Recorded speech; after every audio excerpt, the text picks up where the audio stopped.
Welcome back to our YouTube channel के campus Ambala के YouTube channel पे आप सभी का स्वागत है। जैसा कि आपको पता है हमने हमारी न्यू एनसीईआरटी की सीरीज जो है वो स्टार्ट कर रखी थी, जिसमें क्लास 9th की जो एनसीईआरटी है वो हम पढ़ रहे हैं। इस एनसीईआरटी का चैप्टर 1 हमने कंप्लीट कर दिया है, वो हमने अपने चैनल के यूट्यूब चैनल के ऊपर डाल दिया है, आप उसको जाके देख लेना। और चैप्टर 2 भी हमने स्टार्ट कर लिया था, पार्ट 1 उसका भी डल चुका है, आप उसको भी जाके देखिए। आज हम कंसीडर करेंगे इस चैप्टर का जो पार्ट 2 है। देखिए चैप्टर 2 का पार्ट जो है ये थोड़ा लेंथी होने वाला है। क्यों? क्योंकि इसमें जो टॉपिक्स इंक्लूड किए गए हैं वो ओल्ड एनसीईआरटी के क्लास 11th और 12th में से लिए गए हैं। ठीक है, तो ये थोड़ा एडवांस कॉन्सेप्ट है, डरने की कोई बात नहीं, हम बहुत इजीली इसकी एक्सप्लेनेशन जो है वो कंसीडर करेंगे आगे। ठीक है, तो बिना किसी देरी के अब हम अपने चैप्टर को स्टार्ट कर रहे हैं। साथ के साथ समझते जाना, कोई चीज आपको नहीं समझ में आएगी तो बिल्कुल फ्री होके कमेंट सेक्शन में भी हमें बताना, हम जरूर आपको रिप्लाई देंगे। Okay, so shaping of the earth surface हमारे चैप्टर का नेम है। अब इसका हम क्या करने वाले हैं, पार्ट नंबर 2। देखिए इस चैप्टर में पार्ट 1 तो हमने देख लिया था, अब इस चैप्टर में हम क्या देखेंगे पार्ट 2 में, जिसको मैं एक नाम दे रहा हूँ फेज 2 है इस चैप्टर का। इसमें हम किसके बारे में डिस्कशन करेंगे, हम डिस्कशन करेंगे agents of gradation, waves, winds, storms, landforms, इन सब चीजों के बारे में। क्योंकि अर्थ की जितनी भी शेप है ना वो एक कंसेप्ट अलग है, जो हमने पिछली बारी में देखा, ये कंसेप्ट अलग है, ये लैंडफॉर्म्स के ऊपर आता है। ठीक है, जो हम विजिबल देख सकते हैं अपनी आंखों से, ठीक है, विजिबल होता है हमें। सबसे पहला किसके बारे में बात करेंगे हम, एजेंट्स ऑफ ग्रेडेशन। ये ग्रेडेशन है क्या, सिंपल अभी आपको समझाऊंगा, कोई प्रॉब्लम नहीं है। पहले ये 3 जो फिगर्स है इन तीनों फिगर्स को देखो और अच्छे से समझो। ठीक है, देखो agents of gradation are natural forces that wear down and levels the earth surface. ये एजेंट ऑफ ग्रेडेशन क्या है, पहाड़ के बिल्कुल नीचे जहां पे बिल्कुल एंड हो रहा होता है ना, वहां पे एजेंट्स ऑफ ग्रेडेशन क्या करते हैं, ये बिल्कुल डिपॉजिट ले आते हैं, जितने भी ऊपर से पहाड़ से नीचे तक जितना भी हमारा मटेरियल आता है उसको डिपॉजिट करके, जब वहां पे वाटर की इन्वॉल्वमेंट होती है तो ग्रेडेशन की प्रोसेस जो है वो कंप्लीट हो जाती है। अभी इसकी डेफिनेशन आगे भी है डिटेल में, जो एनसीईआरटी से आपकी उठाई हुई है, वो डेफिनेशन ज्यादा अच्छी थी तो हमने वो भी आगे लगा दी। अब इसके कुछ मेन एजेंट्स है, एजेंट्स मतलब क्या क्या चीजें इंक्लूड होती है इसमें। ये रनिंग वाटर से भी हो जाता है, नंबर 2 ग्लेशियर से भी हो जाता है, विंड से भी हो जाता है, वेव से भी हो जाता है, एंड अंडरग्राउंड वाटर से भी ग्रेडेशन जो है वो हो जाती है। ठीक है, ये इनका फिगर है, देखो माउंटेन से डायरेक्टली नीचे आ रहा है ना ऐसे मेंडर बनाते हुए रिवर, और ये ग्रेडेशन का फिगर, और यहाँ पे आप इमेजेस देख रहे होगे ये वाली, ये ऐसे आ रही है जो, ओके, और ये भी same to same. They erode and transport and deposit materials shaping diverse landforms over time। जब भी किसी भी माउंटेन से कोई भी मटेरियल जो है, हमारा मडी हो गया, रॉकी हो गया, जितना भी सैंड हो गया, वो सारा का सारा जब इरोड होके नीचे आता है, जमा हो जाता है और वो अलग अलग शेप ले रहा होता है, तो वो क्या क्रिएट करता है, ग्रेडेशन क्रिएट करता है। ठीक है, तो अब हम इस चीज को बहुत अच्छे से इसकी डेफिनेशन देखेंगे, और उस डेफिनेशन को आपके एग्जाम में भी जो क्वेश्चन आएगा आप एज इट इज उसको लिख के आना। So let's move forward। अब ग्रेडेशन की जो डिटेल्ड एक्सप्लेनेशन है हमें उसको देखना है क्या है। Gradation is the continuous process of wearing down of elevated landforms. Elevated landforms क्या होती है, आई थिंक आपको पता होगा एलिवेशन का कांसेप्ट क्या होता है। जैसे ये एलिवेशन है, ठीक है, जो ऐसे होती है ढलान में, इसको क्या कहते हैं हम, एलिवेशन कहते हैं। अब एलिवेशन में इसमें क्या देखना है हमें, ग्रेडेशन में, Gradation is the continuous process of wearing down elevated landforms and filling up low-lying areas। मतलब कि जैसे कि हम ये माउंटेन बनाए, ये इसका एलिवेटेड सरफेस है, ये लो लाइंग एरियाज है। अब जितने भी यहाँ से सेडिमेंट्स वगैरह आएंगे वो इन सबको फुलफिल कर देंगे और एक सीधा जो लैंड सरफेस है वो क्रिएट कर देंगे। जब ये चीज क्रिएशन होगी, इस चीज को हम क्या बोलेंगे, ये प्रोडक्ट किसका है, ये ग्रेडेशन का है। Okay, low lying areas to level the earth surface, है ना, लेवल कर दिया ना अर्थ का सरफेस पूरा फिल करके, और ये कहां से आया था, ऊपर से ग्रेड होके। Okay, driven by exogenic and external forces. Exogenic का मतलब क्या होता है, आपको 2 चीजें पढ़ी होंगी आपने साइंस में आती है, endogenic forces and exogenic forces. Exogenic जो बाहर से लगता है, एंडोजेनिक जो अंदर से लगता है। अब इस चीज को क्रिएट करने में ही फोर्स जो लग रहा है ये बाहर से ही लग रहा है ना, जैसे ये हमारी अर्थ का सरफेस है, जो भी फोर्स यहाँ से ऊपर से नीचे लगेगा ये बाहर से लगेगा। अगर हमारे अर्थ के जो हमने कल पढ़े थे ना 3 चीज लास्ट वीडियो में, क्या थी, कोर, मेंटल और अर्थ का जो क्रस्ट था, अगर नीचे से फोर्स बाहर लगता है तो वो एंडोजेनिक होता, ये एंडोजेनिक नहीं है, ये एक्सोजेनिक है, क्योंकि ये एक्सटर्नल फोर्स लग रहा है। Okay, it works through 2 main mechanism. अब इसके 2 मेन मैकेनिज्म होते हैं, क्या होते हैं उसके बारे में देखते हैं हम।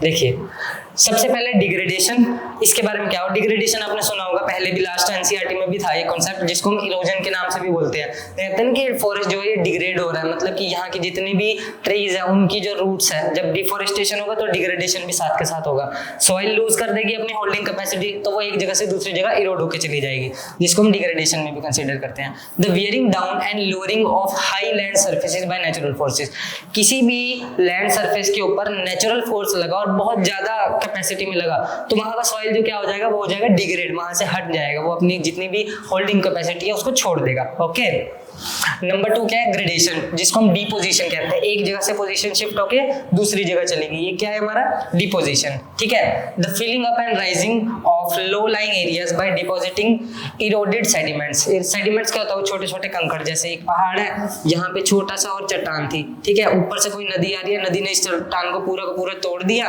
और इस चट्टान को तोड़ने के बाद क्या हुआ, जितने भी ये सेडिमेंट्स है वो सब नीचे आके जमा हो गए, और ये क्या कर दिया, नीचे भी एक अर्थ सरफेस क्रिएट कर दिया। ठीक है, तो ये किस में कहलाता है, नंबर 1 हमारा है डिग्रेडेशन, नंबर 2 है ग्रेडेशन, जिसको हम डिपोजिशन भी बोलते हैं। ओके, अब एजेंट्स ऑफ ग्रेडेशन, अब हमने सारी चीजें देख ली, अब हमें क्या देखना है कि भाई एजेंट्स क्या है ग्रेडेशन के, जो हमने लास्ट स्लाइड में देखा था ना, ये सब चीजें, इन सब चीजों के बारे में अब हम पढ़ेंगे। ठीक है,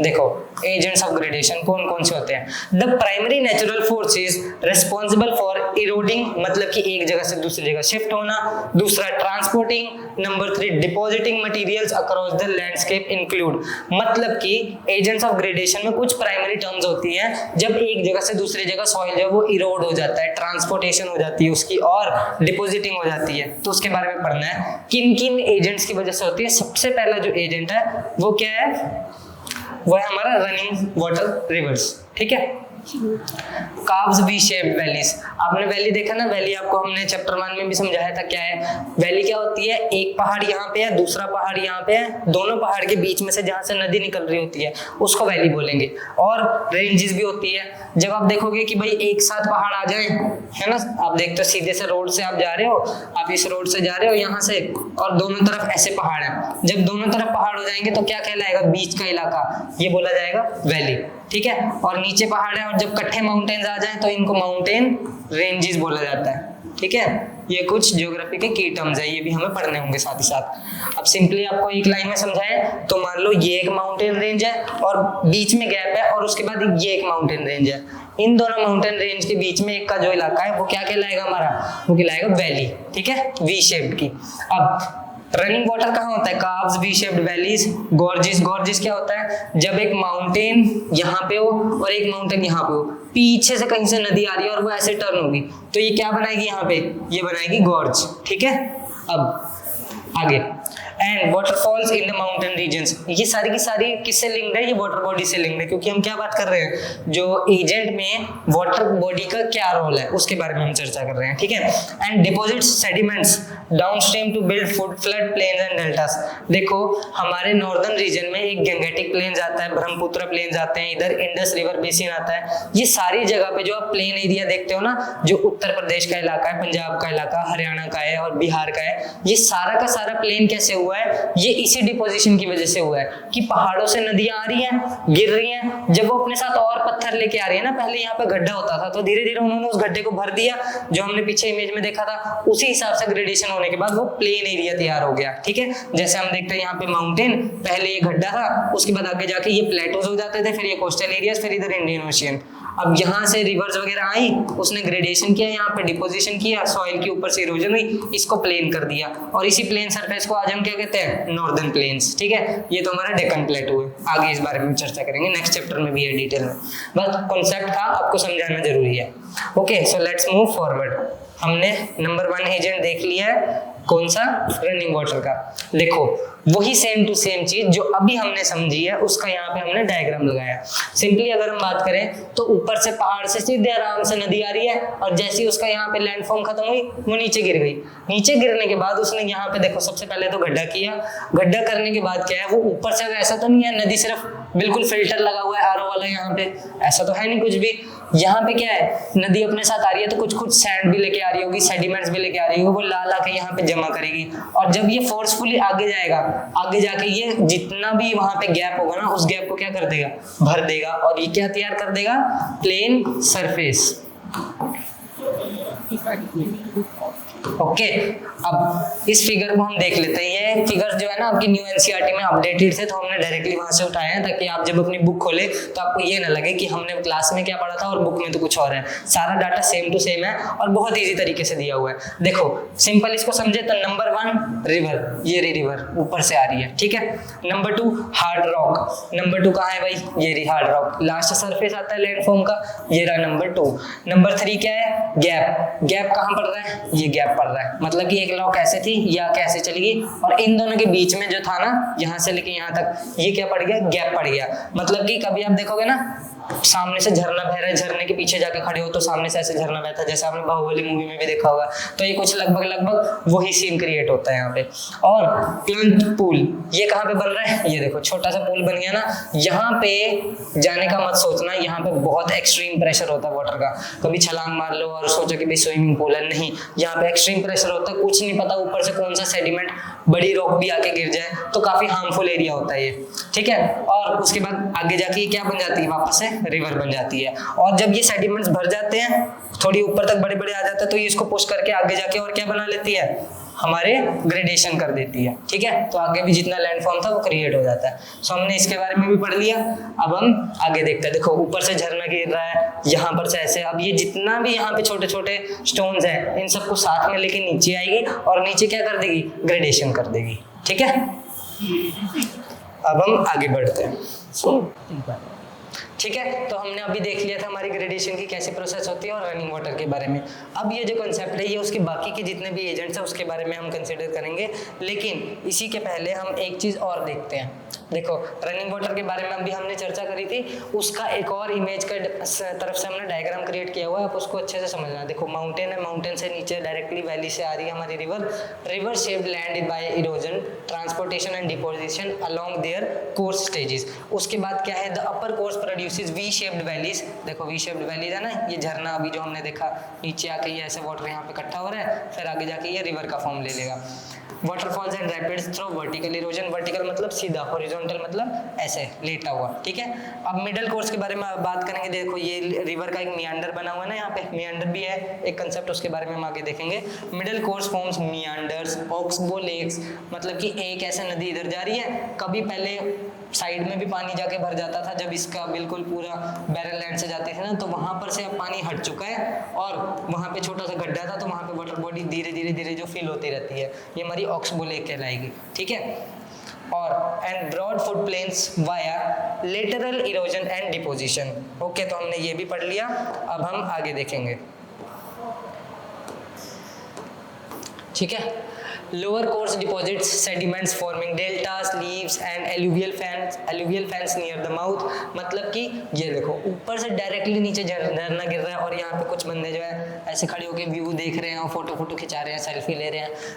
दिखने में बहुत अच्छा है ये नेचर की क्या है, ये नेचर की ब्यूटी है जो हमें यहाँ पे नजर आ रही है। ज्योग्राफी में हम सारे की सारी नेचर की जितनी भी ब्यूटी होती है उस सब चीज़ों को देखते हैं, पढ़ते हैं, समझते हैं, ठीक है। और नीचे देखो ये ऐसे मियांडर बन गया ना, और ये रिवर ऐसे जाके आगे चली गई। अब ये ऐसे जाके आगे चली गई तो क्या यहाँ से कुछ भी नहीं आ गया, यहाँ फिल्टर लगा हुआ है? नो, ऊपर से जितने भी सेडिमेंट्स होंगे ना, जितने भी अलग अलग स्टोन्स होंगे, वो सारे के सारे वहाँ से तैर के बिल्कुल आगे आएंगे और यहाँ से हो सकता है नीचे भी गिर जाए। और ये देखो ये आए हुए हैं ना, आप देखते हो बड़ी बड़ी नदियों में जब आप शिमला जाते हो, मनाली जाते हो, कि बिल्कुल आराम से नदी बह रही है, कहीं पे इतना बड़ा पत्थर है, कहीं पे और बड़ा पत्थर है, वो कभी पहाड़ों में ऊपर होता था, तो वहाँ से ग्रेडेशन होकर उस ऊपर से नीचे आया है, ठीक है। तो ये भी हमने देख लिया।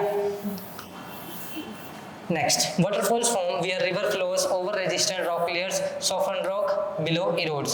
Waterfalls support hydroelectric power generation and attract tourism and recreational activities. Waterfall क्या करता है, जैसे यहाँ पे तो ये क्या प्रमोट कर रहा है, यहाँ पे ये प्रमोट कर रहा है टूरिज्म, लेकिन कई जगह पे वाटरफॉल जो है वहाँ पे हम हाइड्रो इलेक्ट्रिक पावर जनरेटर लगा देते हैं, जिसकी वजह से हमारे को यहाँ पे फ्लैप होता है एक, ठीक है, ये फ्लैप्स बने होते हैं इसके, और इन फ्लैप्स के ऊपर जैसे ही वो गिरती है तो ये फ्लैप्स दोनों तरफ से कनेक्टेड होते हैं ऐसे रॉड टाइप में, ये फ्लैप्स रोटेट करते जाते हैं और जितनी तेज इस पर वाटर प्रेशर गिरेगा उतनी तेज रोटेट करेंगे और उनके बीच में इलेक्ट्रिसिटी जनरेटर लगा होता है जो इलेक्ट्रिसिटी को कंज्यूम करके आगे बैटरी में स्टोर कर लेता है, जिससे हमें क्या मिलती है, हाइड्रो पावर इलेक्ट्रिसिटी। ठीक है, आप हर जगह आपको नहीं मिलेगा, ये थोड़े कॉन्फिडेंशियल होते हैं, यहाँ पे आम जनता को जाना मना होता है।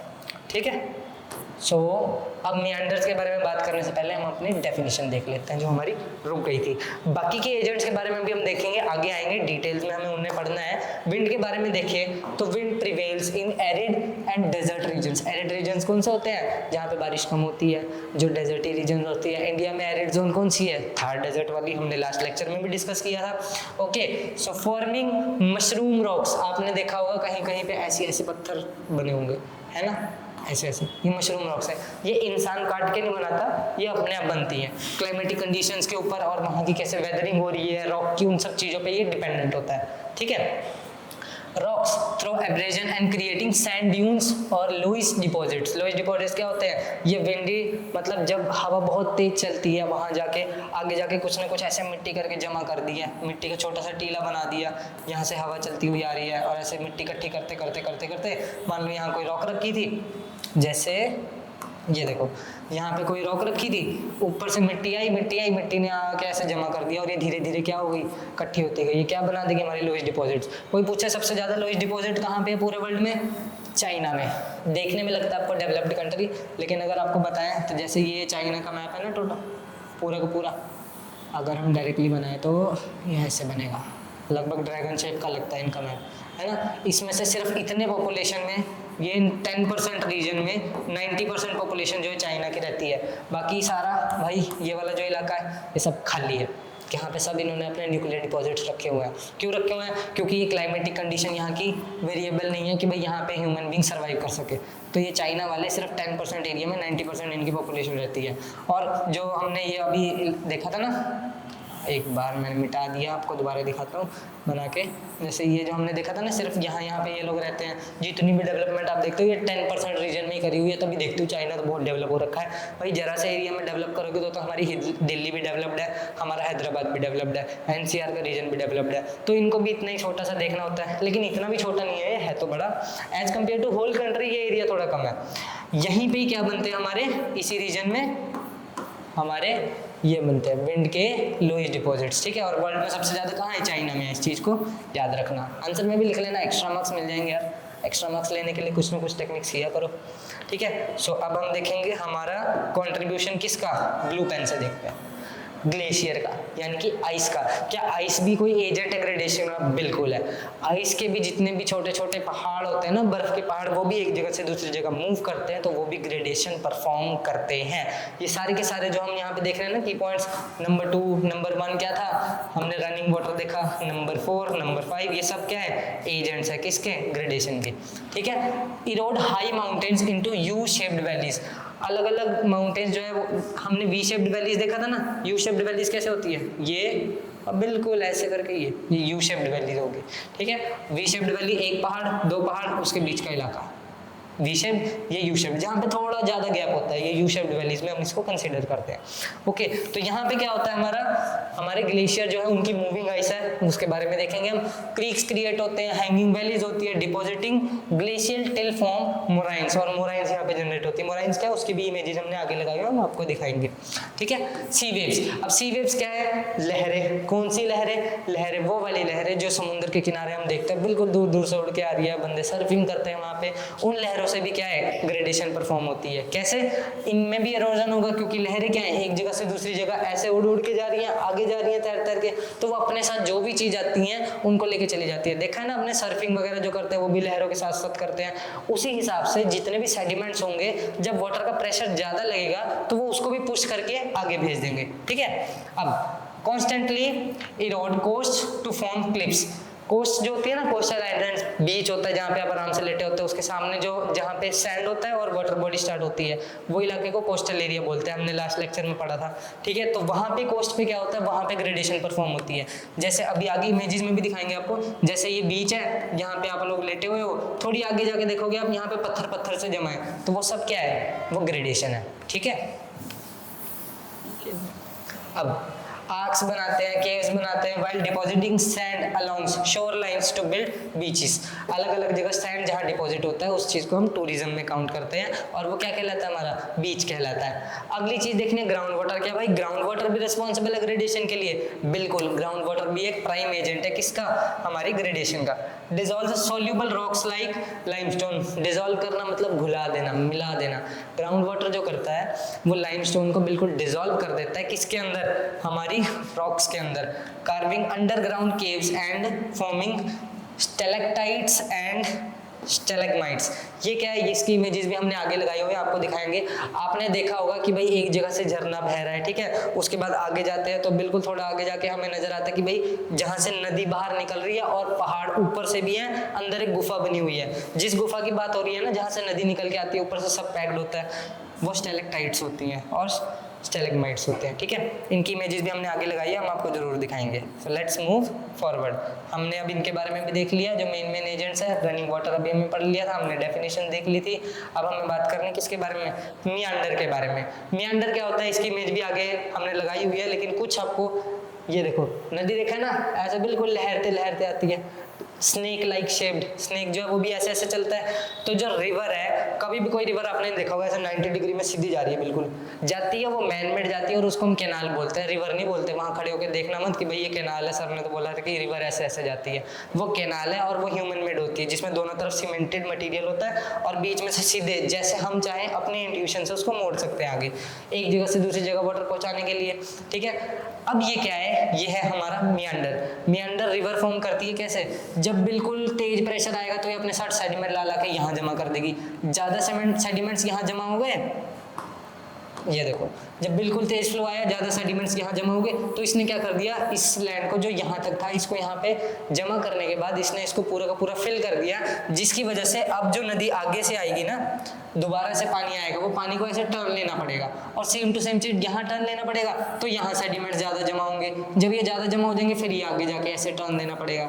तो जो एस लाइक शेप्ड होती है ये मियांडर की, इसको क्या बोलते हैं हम, रिवर का फ्लोइंग स्ट्रक्चर, ठीक है। इस चीज को याद रखना, यहाँ से डेफिनेटली क्वेश्चन जाते हैं। अच्छा, मियांडर में कभी कभी पानी तेज आता है, कभी कम आता है, या अनइवन होता है? अनइवन होता है, हम इसकी एक्सपेक्टेशन नहीं लगा सकते। हम एक चीज कर सकते हैं, जितने ज्यादा कर्व्स होंगे उतने ज्यादा वहां पे सेडिमेंट्स आने के चांसेस होंगे। ये चीज बिल्कुल याद रखना, एक नोइंग बॉक्स बना के साइड में लिख भी लो नोटबुक में, ठीक है। नोट्स तो उतारते रहना बिल्कुल साथ में, क्योंकि आपका जो चैप्टर है वो तो 30 to 40 पेजेस का है, उनमें से कितना ही कंटेंट आप उतारोगे और उतारने के बाद कितना ही याद करोगे। ये जो नोट्स है इसमें बिल्कुल हमने एकदम कंप्लीट इजी लैंग्वेज में लिखा हुआ है, ये आप डायरेक्टली यूज कर सकते हैं। अच्छा, इसके आगे क्या है, ये हमने बनाई हुई है डैम्स, क्योंकि मियांडर पे रिवर फ्लो को कंट्रोल करना बहुत ईजी होता है, that's why we built here a dam, okay.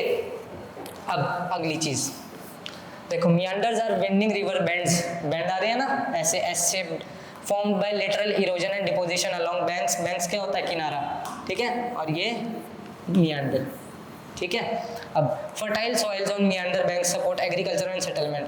अब यहाँ पे जितने ज्यादा सेडिमेंट्स आएंगे उतने ज्यादा मिनरल्स कहाँ से आएंगे, पहाड़ों से निकल के नदियों के साथ बह के। तो आपने देखा होगा जितने भी पहाड़ों से नदी आती है उनके साथ का सारा इलाका एग्रीकल्चरल फ्रेंडली होता है। तो यहाँ पे क्या है, मिनरल्स बहुत ज्यादा होंगे और ये लैंड कैसा होगा, यहाँ का लैंड भी अच्छा होगा और सॉइल भी फर्टाइल होगी, ओके।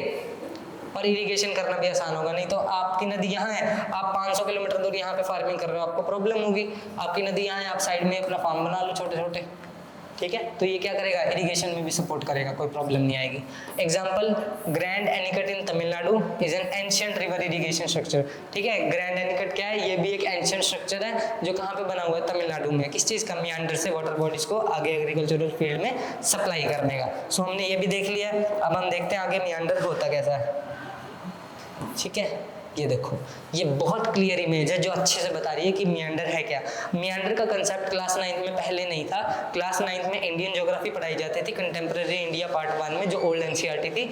ये कंसेप्ट था मियांडर का 6th क्लास में। 6th क्लास के बच्चों को समझाते भी थे तो भी उन्हें समझ में नहीं आता था। अब आप लोग समझ लोगे तो ये अच्छे से हमने यहाँ पे इमेजेस लगाई हुई हैं और आपकी एनसीईआरटी में भी दी हुई है। देखो एस लाइक स्ट्रक्चर बना है ना, ये क्या है, नंबर 1 ऑक्सबो लेक। मैंने आपको थोड़ी देर पहले बना के दिखाई थी ना कि हो सकता है ये नदी का पानी पहले पुराने टाइम में और ज्यादा हो, ऐसे सारा बह रहा हो, फिर यहाँ पे कहीं गड्ढा था, उस गड्ढे के अंदर भी पानी भर गया, और जब बारिश आती है वो फिर से रिचार्ज हो जाता है। जैसे वो फिर से रिचार्ज हो जाता है तो वाटर बॉडी जिनके चारों तरफ क्या हो, लैंडफॉर्म हो, उसको लेक बोलते हैं। ऑक्सबो लेक क्या होती है, ऐसे शेप की होती है। ये देखो, मतलब कि ये वाटर बॉडी पहले यहाँ भी बहती थी, लेकिन अब यहाँ का जो पानी है वो कम हो गया है, जिसकी वजह से ये जो लैंड का एक डिग्रेडेशन क्रिएट हुआ था, वहाँ पे अब वाटर क्रिएट हो रखा है। ठीक है, तो इसको हम कहते हैं ऑक्सबो लेक। नंबर 1 देख लिया। स्टीप बैंक क्या होगी, स्टीप बैंक नंबर 2, ये देखो नदी के किनारा स्टीप बैंक बिल्कुल कोने में।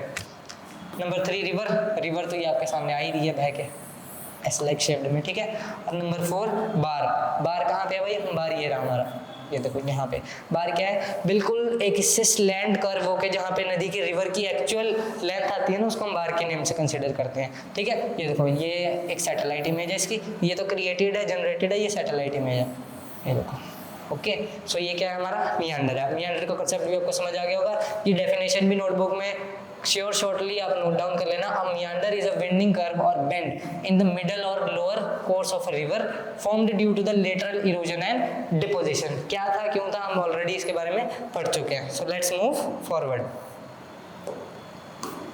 अब हमें बात करनी है वेव्स की और करंट्स की, कि समुद्र के अंदर अलग अलग जितनी भी हमारे पास चट्टानें आती हैं, ये सब जैसे क्रिएट होती है, देख रहे हो ना, ये मेन तो ये है, ये सब चीज़ें।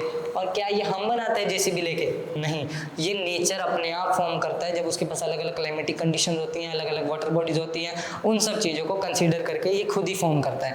अब हमें इसके बारे में देखना है। ठीक है, देखो, waves and currents constantly reshape coast lines by, coast lines ये होती है ना, आपको बताई थी पहले भी, कोस्ट लाइन्स, ये कोस्ट पड़ गई, ये कोस्ट लाइन होगी, by erosion, transportation and deposition. Erosion मतलब एक जगह से दूसरी जगह बह के चला गया, ट्रांसपोर्टेशन मतलब खिसक के आगे आ गया, डिपोजिशन मतलब एक जगह से पोजीशन चेंज करके दूसरी जगह इस्टेब्लिश कर दिया। ठीक है, beaches form by sediment deposition and support tourism, fishing, coastal protection. ये देखा ना आपने, ये देखो, ये बीच बना हुआ है यहाँ पे, इधर तो नहीं है, यहाँ पे तो माउंटेन आ गया, ये सारा बीच बना हुआ है। ये क्या करता है, टूरिज्म को सपोर्ट करता है। और इसकी फॉर्मेशन कैसे होती है, जब समुद्र की मिट्टी निकलती है ना, आपको इतना तो पता होगा ना कि जितने भी समुद्र होते हैं, यहाँ पे नदियाँ जारी होती है, उसमें से रेत बाहर निकाली जाती है, जिस रेत को हम यूज़ करते हैं सैंड को अपने घर में घर बनाने के लिए। वही रेत जब खिसक के आगे आ जाती है लहरों की वजह से, वेव्स की वजह से, तो वो यहाँ पे इकट्ठा हो जाती है। जब वो इकट्ठा हो जाती है तो हम वहाँ पे कुर्सियाँ डाल लेते हैं, और उसको हम क्या कहते हैं, बीच कहते हैं। ठीक है, कोस्टल इरोजन क्रिएट्स, कोस्टल मतलब ये वाला एरिया समुद्र के साथ वाला जहाँ पे हम खड़े हो सकते हैं। ये क्या बनाती है, क्लिफ्स बनाती है, केव्स बनाती है, क्लिफ्स बनाती है, केव्स बनाती है। ठीक है, ये आर्क्स है और केव्स, यहाँ पे इससे रॉक में तो बना नहीं हुआ। आप एक रॉकी इमेज देखोगे जिसके बीच में ऐसे बिल्कुल गुफा सी बनी होगी, और आप यहाँ से ऐसे चक्कर मार के वापस आ जाओगे, कुछ मिलता नहीं है, लेकिन वो क्या है, वो बिल्कुल तेज सेडिमेंट आके कोई टकराया होगा किसी बड़े से पहाड़ से, और उसने क्या क्रिएट कर दिया होगा, वहाँ पे क्लिफ क्रिएट कर दिया होगा, वो आर्क है। ठीक है, stacks and wave cut platforms along shores, wave cut platforms, ये देखो, देख रहे हो ना, ये कैसे काटे हैं, ये वेव्स नहीं काटे हैं, ऐसे ऐसे हमने नहीं काटे। ओके, तो वेव्स एंड करंट्स में सबसे पहले हमने ये पढ़ लिया कि वेव्स की सिग्निफिकेंस कैसे होती है और ये माउंटेन को कैसे काटती हैं। ठीक है, तो अब हम आगे देखते हैं क्या है इसमें। देखो, ये सबसे ज़रूरी चीज़ है, ये आपकी लास्ट क्लास की जो एनसीईआरटी थी उसमें भी ये टॉपिक था, और हमेशा एग्जाम में क्वेश्चन आता था, 12th में भी आता था, 9th में भी आता था। बहुत इंपॉर्टेंट टॉपिक है, ध्यान से समझना, 1 मिनट कॉन्सेंट्रेट होगी। जब भी कोई नदी, जैसे एक माउंटेन है, माउंटेन से कोई नदी ऐसे निकल के आ रही है और ऐसे आगे चली जा रही है। ठीक है, नदी अपने साथ पहाड़ों से क्या लेके आती है, छोटे छोटे सेडिमेंट्स लेके आती है। भाई पानी का फ्लो जा रहा है, सिंपल सी बात है, आपने अपने घर में छोटा सा रेत का पहाड़ बना दिया, टाइल के ऊपर रेत इकट्ठी करके, और ऊपर से जब उसमें पहाड़ के ऊपर पानी डालोगे तो सारा सैंड बिखर के नीचे आ जाएगा। इसी को क्या कहते हैं, सेडिमेंट्स डिपोजिशन, एक जगह से दूसरी जगह। अब ये पहाड़ से नदी गिर रही है, नदी गिर के आएगी तो अपने साथ रॉक्स, सेडिमेंट, छोटे छोटे कंकड़, मिनरल्स, सबको बहाते बहाते लेके आएगी और ले जाके आगे ले जाएगी। अब ये क्या बन रहा है यहाँ पे, जो ये अलग सी कंडीशन क्रिएट हुई है ना, देख रहे हो, ये छोटे छोटे आइलैंड्स हैं। ये आइलैंड्स नहीं है, ये सिंपल एक ही चीज है, इसको हम बोलते हैं डेल्टा। ठीक है, मतलब कि रिवर आ रही है, रिवर ऐसे निकल रही है। जो ये बीच में आप देख रहे हो ना स्ट्रक्चर, जहाँ पे अच्छे से हरियाली हरियाली हो रखी है, ये क्या है, इसको हम डेल्टा बोलते हैं। जब एक नदी सीधे तौर पे आ रही हो और ऐसे ऐसे डिवाइड हो जाए, और बीच में क्या हो, उनके सेडिमेंट्स उसके जो साथ में लेके आई हुई है, और यहाँ से रिवर स्ट्रीम फॉलो हो रही है। जैसे ये ऐसे, ये रिवर आई, ये ऐसे निकल गई, ये ऐसे निकल गई, ये ऐसे निकल गई और ये ऐसे निकल गई। जो साइड में इसने जमा किया ना, ये सब सेडिमेंट्स थे जो टाइम टू टाइम बहाव के जरिए आते गए यहाँ इकट्ठे होते गए। फिर अब वेजिटेशन है, वेजिटेशन तो ऑटोमेटिकली अपने आप स्टार्ट हो जाती है। क्लाइमेटिक कंडीशंस अगर फेवरेबल हो तो ये क्या क्रिएट कर लेती है, यहाँ पे डेल्टा क्रिएट कर लेती है। हमारे इंडिया में सबसे बड़ा डेल्टा कौन सी नदी बनाती है? आपको इतना तो पता ही होगा, नहीं पता तो सुनो, सुंदरबन डेल्टा है। जो कौन सी नदी बनाती है? गंगा नदी बनाती है, ठीक है। गंगा के साथ साथ ब्रह्मपुत्र बेसिन भी है जो ऊपर से आती है ना शाम को हमारी चाइना से निकल के, वो जब इकट्ठे हो जाती है, मैं अभी आपको मैप बना के भी दिखाऊंगा, उसको हम किस में कंसिडर करते हैं? डेल्टा में कंसिडर करते हैं। अब पीछे से नदी आ रही है अच्छे से, देखो पीछे से नदी चुपचाप आ रही है, कोई प्रॉब्लम नहीं है। यहाँ पे आके कभी इसने इकट्ठा कर दिया, यहाँ पे आके इसने अपना सेडिमेंट इकट्ठा कर दिया, फिर यहाँ पे कर दिया, फिर बीच में से नदी निकल के आ गई, ऐसे जा रही है। जो ये बीच बीच में छोटे छोटे आइलैंड्स क्रिएट करती है ना, इसको क्या कहते हैं हम? इसको कहते हैं हम डेल्टा। इंडिया का सबसे बड़ा डेल्टा कौन सा? सुंदरबन डेल्टा, जो कहाँ क्रिएट होता है? हमारे वेस्ट बंगाल के बिल्कुल नीचे वाली बैंक में, ठीक है, और उड़ीसा के ऊपर साइड में, बिल्कुल आपको इंडिया के पॉलिटिकल मैप में भी नजर आएगा, ठीक है। डेल्टा का कंसेप्ट हमने समझ लिया। Number 1 river, number 2 distributive, number 2 distributary मतलब जब एक रिवर में दूसरी रिवर ऐसे कट जाती है तो वो डिस्ट्रीब्यूटरी होती है। जब इसमें कोई रिवर आके मिले तो ये ट्रिब्यूटरी होती है, ठीक है। नंबर 3 आइलैंड्स या बार्स, ये देखो छोटे छोटे आइलैंड क्रिएट हो गए ना, इसको आइलैंड बोलते हैं या बार्स बोलते हैं। और नंबर 4 सी, ये यहाँ से निकलने के बाद कहाँ मर्ज हो जाएगी? सी में। अब हमारा जो गंगा वाला है वो मैं भी आपको दोबारा दिखाता हूँ आगे बना के, ताकि आपको डाउट ना हो जब आप मैप खोल ले। तो देखो जैसे यहीं पर ही समझते हैं, ये रिवर है, माउंटेन से रिवर निकल के आई, रिवर निकल के आने के बाद अगर हम यहाँ पे ये देखें इंडिया का मैप, तो यहाँ से ऊपर से निकल के गंगा आ रही है और ऐसे जा रही है, ठीक है। यहाँ पे कहीं ये क्या क्रिएट कर रही है? डेल्टा। और यहाँ कौन सा डेल्टा? सुंदरबन डेल्टा। यहाँ पे ओशियन कौन सा हमारा? बे ऑफ बंगाल, ठीक है। तो यहाँ पे आके सी में मर्ज हो जाएगी डायरेक्टली, और यहाँ पे क्या क्रिएट करेगी? हमारा डेल्टा क्रिएट करेगी, और ये गंगा रिवर है जो ऊपर से आ रही है इंडिया में, ठीक है। तो सुंदरबन डेल्टा के बारे में हमने देख लिया।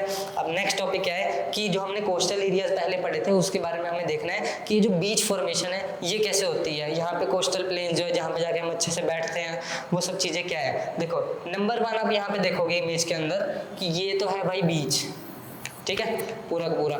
यहाँ पे आप अच्छे से टेबल टूबल डाल लो, घूमो खेलो फिरो, जो मर्जी करना है आपको करो। इसके सामने नंबर 2 है बे।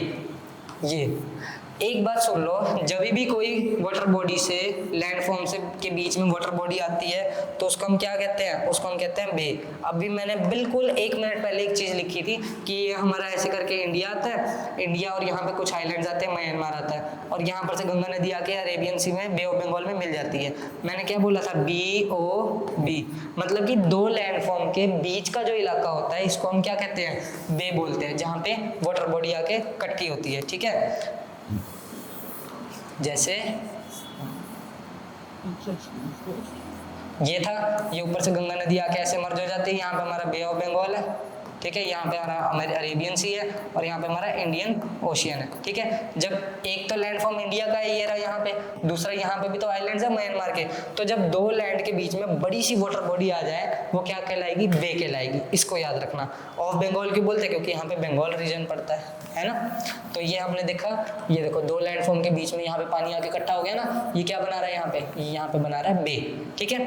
फिर उसके बाद तीसरा सी तो आपको पता ही है, इतना तो आप भी जानते हैं कि सी कहाँ पे है। हेडलैंड होता है बिल्कुल आगे का इलाका, जहाँ पे हम जाके खड़े हो जाए, जहाँ पे सबसे ज्यादा डर हो कि पानी इधर से भी आ सकता है, इस तरफ से भी आ सकता है, सामने से भी आ सकता है, ठीक है। उसके बाद सैंड बार कहाँ है? ये देखो, जहाँ पे सबसे ज्यादा मिट्टी की लहरें जो है वहाँ आके इकट्ठी होती होंगी और यहाँ पे सेडिमेंट जमा करती होंगी। फिर उसके बाद फ्री हैंड मतलब आपको कुछ नहीं पता, बिल्कुल इसके आगे कुछ है ही नहीं। नंबर 6 ये रहा फ्री हैंड। यहाँ से रिवर फ्लो हो रही है, ये भी रिवर जा रही है, ये रिवर जाकर किस में मिल रही है? यहाँ पे ओशियन या फिर सी है, ठीक है। सी के अंदर ये क्या आ रही है? एक रिवर आ रही है, ये रिवर आके इधर मिल रही होगी। अब इस मिड पॉइंट पे क्या होगा? हाई रिस्क होगा, क्योंकि यहाँ से डूबने का, यहाँ से डूबने का और यहाँ से डूबने का, तो यहाँ तो बंदे वैसे ही नहीं जाते, ठीक है। और नंबर 7 रिवर। नंबर 7 कहाँ पड़ता है? मैंने अभी आपको बना के दिखा दिया, ठीक है। अब ये क्या है? ये इसकी एक्चुअल एक इमेज खींची हुई है, सैटेलाइट इमेज, आप देख सकते हैं इसको। इसमें सारी चीज़ें दिखाई गई है, यहाँ पे माउंटेन है, कोस्टल लाइन है, ठीक है, सी आर्क्स है, और ये वाटर बॉडीज है जितनी भी। सो हमने ये कॉन्सेप्ट भी है जो हमारा बहुत अच्छे से समझ लिया है। Let's move forward. अब जो हमने सी आर्क की बात करी थी ना पहले, जो चट्टाने जेसीबी से तो नहीं काटते, कैसे क्रिएट होती है, उसकी भी कुछ इमेजेस है। यहाँ पे जनरेटेड इमेज है और यहाँ पे एक्चुअल सैटेलाइट इमेज है। क्या है उसके बारे में देखते हैं। नंबर 1, जब भी कोई भी आपको ऐसे माउंटेन नजर आए, देखते हो ना, कोई आप मूवी देख रहे हो, इंग्लिश मूवी, बिल्कुल दूर से शिप आ रहा है और यहाँ पे नजर आ रहा है, मन कर रहा है इसके अंदर पार्क कर दें, लेकिन यहाँ हम जा नहीं सकते।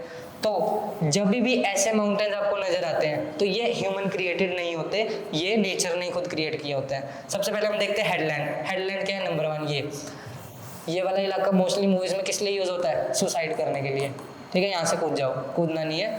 तो ये वाला क्या है? हमारा हेडलैंड है। ओके, उसके बाद नंबर 2 सी आर्क। सी आर्क एरी मतलब कि इसके बीच में पानी आता गया, इस लहरें पहले आती थी या पीछे से आती थी और इसको तोड़ दिया। तोड़ने के बाद यहाँ पे इसने क्या क्रिएट कर दिया? पूरे के पूरे माउंटेन को बीच में से काट के एक आर्क क्रिएट कर दी। इसको हम किस नाम से बुलाते हैं? सी आर्क के नाम से। नंबर 3 सी स्टैक। अब यहाँ पे तो क्रिएट कर दी, ठीक है, इसकी मजबूती ज्यादा थी तो ये टूटा नहीं। हो सकता है यहाँ पे भी पहले ऐसे हो, है ना, यहाँ वाला टूट गया तो ये अकेला बच गया। यहाँ पर से कूदने के लिए पहले आपको ऐसे चढ़ना पड़ेगा, इससे इजी ये रहेगा। इसको छोड़ो आप ये देखो कि सी स्टैक क्या है, ठीक है। सी स्टैक जब अकेला माउंटेन जो है वो रहता है, ठीक है।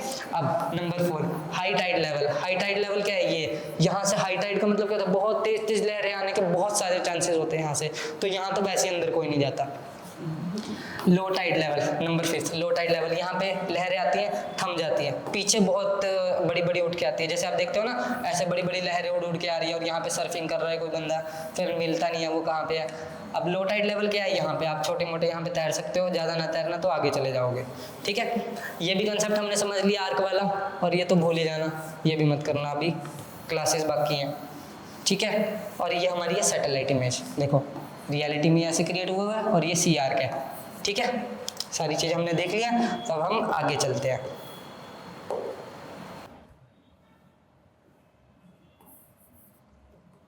देखो अब नेक्स्ट क्या है, जो हम स्टैलेग्माइट्स के बारे में बात कर रहे थे ना, हमने उसकी इमेजेस भी जो मैंने आपको बोला था कि हम लगा देंगे, वो यहाँ पे ऐड की हुई हैं। स्टैलेग्माइट्स क्या होता है? आपने देखा होगा कि जैसे ही बारिश होती है, बारिश होने के बाद माउंटेन रीजन में कुछ कुछ इलाके ऐसे होते हैं जहाँ पे ऊपर पहाड़ होता है और उसके नीचे छोटी सी गुफाएं बनी होती हैं, जहाँ पे मतलब सनरेज नहीं पहुँच पाती, वहाँ पे स्टैलेग्माइट्स और स्टैलेग्नाइट्स क्रिएट हो जाते हैं, ठीक है। देखो ये लगभग एक जनरेटेड इमेज है, रियल सैटेलाइट इमेज भी हमने आगे लगाई हुई है। ऊपर पहाड़ है, बिल्कुल हेडलाइन देख रहे हो आप, जो भी हमने पीछे देखा, और ये उसके अंदर की गुफा है। हो सकता है इसके बाहर से क्या झरना बह रहा हो, ठीक है। देखो नंबर 1 क्या है? रेन वाटर जो आएगा वो एसिडिक होगा। नंबर 2, जब वाटर बिल्कुल क्रैक्स में से सेपरेट हो के पहाड़ों के अंदर चला जाएगा, बिल्कुल डीप में चला जाएगा, the water steeps through cracks in limestone dissolving tiny amounts of calcium carbonate. तो यहाँ पे क्या है? केमिकल रिएक्शन होते हैं। क्यों? क्योंकि कैल्शियम कार्बोनेट और हमारा जो लाइमस्टोन है उसके केमिकल रिएक्शन की वजह से यहाँ पे फॉर्मेशन हो जाती है। देख रहे हैं आप, ये क्या है? हमारे स्टैलेग्माइट्स, ठीक है। अब देखो स्टैलेक्टाइट्स ऊपर वाले होते हैं, स्टैलेग्माइट्स नीचे वाले होते हैं, ये चीज़ याद रखना, आप कंफ्यूज मत होना। एक बार मैं बता देता हूँ, जो ऊपर वाले हैं ये क्या है? हमारे स्टैलेक्टाइट्स, ठीक है, जो पहाड़ों में से बिल्कुल नीचे है। ये क्या है? ये सैंड ही है, बहुत टाइम तक नीचे गिर रही थी, प्लस केमिकल एसिडिक रिएक्शन इसमें हुए जिसकी वजह से क्या है? फ्रोजन हो गई है यहाँ पे, ठीक है। और ये क्या है? धीरे धीरे धीरे धीरे नीचे टपकती है और यहाँ पे क्या बनाती है? एक ड्रिप वाटर बनाती है। देखो calcium carbonate stalactites from on the ceiling. Ceiling मतलब ये जो ऊपर वाला इलाका देख रहे हो ना आप, सीलिंग इसको कहते हैं, ठीक है। अब इसमें from on the ceiling minerals are left behind, drip water evaporates. Drip water के साथ बिल्कुल आके इकट्ठे हो गए, बाकी जितना बचा हुआ पानी होगा वो क्या हो जाएगा? बिल्कुल इवेपोरेट हो जाएगा, ओके। Number 2 limestone. लाइमस्टोन क्या, कौन से केमिकल रिएक्शन से होंगे भाई? वो होंगे कैल्शियम कार्बोनेट से, ठीक है। अब इसके बाद स्टैलेग्माइट जो नीचे थे, form on the floor, minerals are left behind, drip water evaporates. देखो मिनरल जो है वो यहाँ पे लेफ्ट ओवर हो गए ना। देखो हम नीचे वाले स्टैलेग्माइट्स की जो बात कर रहे थे वो ये है, इनकी फॉर्मेशन कहाँ होती है? बिल्कुल नीचे ग्राउंड लेवल पे, ओके। अब इसके बाद देखते हैं हम आगे। Drip water enters into the cave. Cave मतलब गुफा जो ये बनी हुई है ना, बाहर से झरना बह रहा होगा, यहाँ पे माउंटेन है।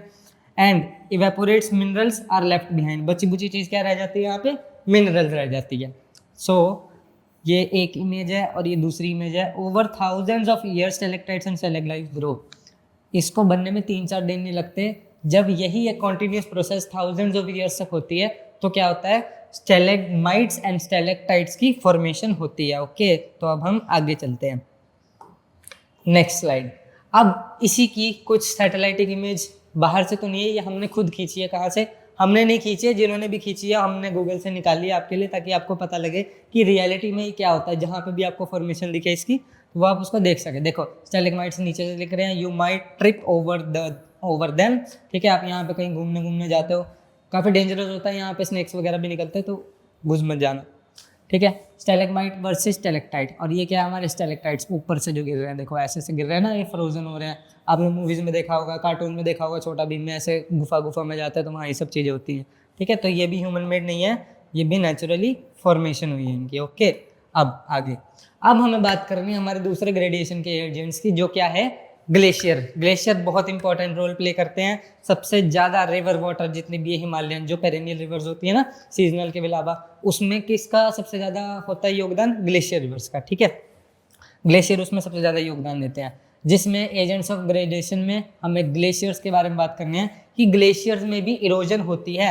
मतलब ग्लेशियर्स का एक पहाड़ कभी ना कभी इरोड होके, क्रैक होके, एक जगह से टूट के आगे जा सकता है। ठीक है, glaciers erode landscapes by ice movement, carving distinctive U shaped valleys and troughs. U shaped valleys कैसी होती है भाई, आपको बताया था, यू शेप्ड वैलीज। ठीक है, और वी शेप्ड वैलीज कौन सी होती है, ये। ठीक है, मतलब इतना तो नहीं होता, ये ऐसे लगभग वी शेप, जहाँ पे सड़क हम बना लेते हैं, जहाँ पे थोड़ा गैप होता है वो वी शेप में कंसिडर करते हैं। अब ये क्या होता है, जब ये इरोड होंगे तब क्या होगा, बहुत बड़ा वहाँ पे फ्लड आने के चांसेस हो गए, क्लाउड बर्स्ट होता है, तब भी एकदम एक्सेस में वाटर इनके ऊपर आ जाता है ना, तो इनकी जो होल्डिंग कैपेसिटी है वो टूट जाती है। तो डैम्स को बचाने के लिए ये इरोड हो जाते हैं और हम नदियों में से पानी छोड़ देते हैं। ठीक है, तो ये देख लिया। Cirques are bowl shaped hollows carved at the head of the glaciers, often snowfield। देखो यहाँ पे, इधर नज़र तो नहीं आ रहा, ये पहाड़ ऐसे था और यहाँ पे ये ऐसे गैप था ये। ठीक है, हो सकता है कभी ना कभी यहाँ का टेम्परेचर जो है बहुत डाउन चला गया हो, और कभी ना कभी धूप की वजह से बहुत ज़्यादा हाई चला गया हो, तो टेम्परेचर शिफ्टिंग जैसी होती है ना, बिल्कुल हाई लो, जिसकी वजह से क्या होता है, आइस एंड वाटर फॉर्मेशन वहाँ प्रॉपरली नहीं हो पाती, जिसकी वजह से हमारा ग्लेशियर जो है उसके इरोड होने के चांसेस बहुत ज़्यादा बढ़ जाते हैं। तो वो इरोड होके आएगा तो भाई इसी में मिलेगा, यहाँ से ऐसे बह के सीधे, और जब ये नदी में आके जाके मिलेगा तो ये नीचे जब जमीन में जाएंगे तो ये क्या बना देंगे, कंडीशन किसकी, फ्लड की, जो कि एक नेचुरल डिजास्टर क्रिएट कर देता है। ठीक है, तो ग्लेशियर्स का जो इरोजन है वो भी कहीं ना कहीं डेंजरस होता है। अब होता है क्योंकि एजेंट्स ऑफ ग्रेडेशन है, ग्रेडेशन जब भी होगा तो इरोजन की बात हमें करनी पड़ेगी। ठीक है, अब ये देखो यहाँ पे इसकी जो है इमेज वो बनी हुई है, दो माउंटेन्स है, यू शेप्ड वैलीज है, और वहाँ से क्या निकल रहा है, ग्लेशियर बिल्कुल इरोड होकर नीचे आ रहा है। किसकी फॉर्म में, जब टेम्परेचर बिल्कुल हाई चला जाएगा तो पानी मेल्ट हो जाएगा, पानी मेल्ट हो जाएगा तो वो बिल्कुल वहाँ से बिल्कुल तैर के नीचे आ जाएगा।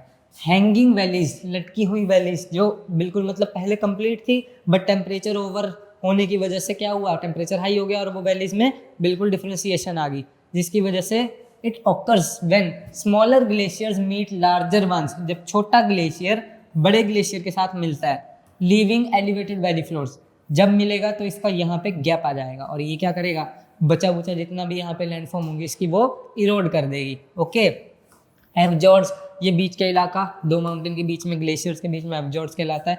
एब्जॉर्ड्स are deep narrow inlets formed when sea floods glacier valleys, ideal for harbours. मतलब कि जब काट के नहीं, ग्लेशियर या मेल्ट होके जब बार बार वहाँ से शिप्स निकलते हैं तो क्या होता है, नीचे भी बर्फ़ जमती है समुद्र के अंदर जहाँ पे टेम्परेचर हाई होता है। भाई आपने अंटार्कटिका के बारे में तो सुना ही होगा। अंटार्कटिका क्या है, ऐसा कॉन्टिनेंट है जहाँ सब जगह बर्फ़ ही बर्फ़ है, तो वहाँ पे एब्जॉर्ड्स भी बहुत ज़्यादा क्रिएट होता है। क्यों, क्योंकि शिप जो है ऊपर से तो जाएगी नहीं, शिप जाएगी यहीं से ही, बिल्कुल ऐसे यहाँ से, है ना। तो जब शिप ऐसे ऐसे मूव करेगी, यहाँ से आगे जाएगी, तो वो क्या बना देगी, एब्जॉर्ड्स क्रिएट कर देगी, क्योंकि मूवमेंट की वजह से नीचे जो है वो ग्लेशियर्स कंप्लीटली फॉर्म नहीं हो पाते हैं। ठीक है, और मेल्ट हो जाता है। और moraines are deposits of till left by glaciers forming natural dams and fertile soil. Moraines क्या होती है भाई, इन्हीं की डिपोजिशन से बनती है मोराइंस, ग्लेशियर के डिपोजिशन की वजह से, जिसकी वजह से क्या होता है, natural dams and fertile soils की फॉर्मेशन होती है। ये नेचुरल डैम्स का भी काम करते हैं। मान लो यहाँ कहीं मोराइंस बन गई, अगर हम देखें यहाँ कहीं मोराइंस बन गई, और ये क्या करेगी, पानी को रोक के रखेंगी। ये किसकी वजह से होता है, भी सॉइल डिपोजिशन होता है इनके साथ का। ठीक है, तो ज़्यादा कंफ्यूज होने की इसमें आपको ज़रूरत नहीं है, it is very easy. So let's move forward. अब यू शेप्ड वैलीज के बारे में हम बात कर रहे थे भाई। देखो यहाँ पे जा रहे हैं हाइकिंग के लिए। U shaped valleys and cirques attract tourist for trekking, skiing and scenic views. देखो यू शेप्ड वैलीज है ना, ये ऐसे जा रही है, नाउ इट लुक्स लाइक, देखो ऐसे जा रही है। यहाँ पे क्या करते हैं बंदे जान जान कैसे जाके ट्रैकिंग करते हैं, है ना, क्योंकि ये इलाका क्या है थोड़ा रिस्क भरा भी होता है, लेकिन यहाँ का व्यू जो है वो कम्प्लीटली नेचुरल होता है, ह्यूमन इंटरवेंशन यहाँ पे 0% होती है, ठीक है। और यहाँ पे ऊपर टॉप की पीक्स नज़र आ रही होंगी आपको माउंटेन से, ये ड्रिप वाटर जो है यहाँ का इकट्ठा हो गया है, देखो यहाँ से फिर इकट्ठा होने के बाद ऐसे रिवर्स फ्लो हो रहा है, और यहाँ पे भी पानी ग्लेशियर्स के मेल्ट होने की वजह से ही आ रहा है यहाँ से ऐसे ऐसे, ठीक है। फिर यहाँ पे लेक बन जाती है, और लेक के बाद बचा बुचा पानी जो है जब ये ओवरफ्लो होती है तब बचा बुचा पानी नीचे आ जाता है, ठीक है, क्योंकि यहाँ पे भी एक लिमिटेशन होती है वाटर होल्डिंग कैपेसिटी की, जब वो फुलफिल हो जाएगी तो वाटर ऑटोमेटिकली नीचे आएगा, जहाँ पे क्या बना होगा, ढलान बनी होगी, ठीक है, ट्रंचेस होंगे जो। Glacier lakes, glacier lakes, glacier lakes, glacier lakes and moraine dams provide water supplies and hydro electric potential downstream, मतलब कि जब यहाँ से पानी बिल्कुल एकदम तेज स्पीड में नीचे जाएगा तो ये नीचे जाके क्या फॉर्मेशन कर देगा, ये हाइड्रो इलेक्ट्रिसिटी बनाने के लिए एक हमें एक एज दे देगा। कैसे, यहाँ से नीचे बिल्कुल पानी जाएगा, जब ये ओवरफ्लो हो जाएगी तो पानी भी तो ओवरफ्लो होगा, आगे जाएगा डाउनस्ट्रीम में, जब आगे जाएगा तो हमारे इंजीनियर्स क्या करते हैं, जहाँ पे ज़्यादा हाई रिस्क होता है वाटर के ओवरफ्लो होने का, ज़्यादा स्पीड में ग्लेशियर से नीचे आने का, तो वहाँ पे हाइड्रो इलेक्ट्रिसिटी प्लांट लगा देते हैं, जिसकी वजह से हम क्या करते हैं, वहाँ हम ड्यूम्स लगा के इलेक्ट्रिसिटी प्रोड्यूस करते हैं। ओके, सो अब हमारा क्या है next, glaciers acts as wild fresh water reservoirs feeding many major rivers seasonally. देखो जब मानसून सीजन आता है तो ग्लेशियर एक तो मेल्ट होता ही होता है, क्योंकि उससे पहले समर सीजन जो है वो जाके हटा है, तो क्या होता है टेम्परेचर बिल्कुल हाई हो जाता है, फिर बिल्कुल डाउन होता है। मानसून सीजन आने की वजह से वो अनइवन हो जाता है टेम्परेचर, जिसकी वजह से क्या होता है, एक तो बारिश पड़ रही है, दूसरा टेम्परेचर अनइवन है, तो वहाँ पे कभी ना कभी जब भी क्लाउड बर्स्ट होगा या जब भी बहुत सारा पानी ऊपर से बिल्कुल नीचे गिरेगा बारिश के तौर पे, तो वो क्या करेगा, एक तो फ्रेश वाटर कहलाएगा वो यहाँ पे, क्योंकि नो पोल्यूशन जोन है, ये कोई पोल्यूशन नहीं है क्योंकि ह्यूमन इंटरवेंशन नहीं है यहाँ पे, है ना। और ये क्या क्रिएट करेगा, जितनी भी सीजनल रिवर्स, दो टाइप की रिवर्स होती है, टू रिवर्स होती है, मतलब टू रिवर्स के टाइप होते हैं। सबसे पहला एक होता है आपकी सीजनल रिवर्स जो सीजन के हिसाब से चलती है, और दूसरी होती है आपकी पेरेनियल रिवर्स। पेरेनियल रिवर्स कौन सी होती है,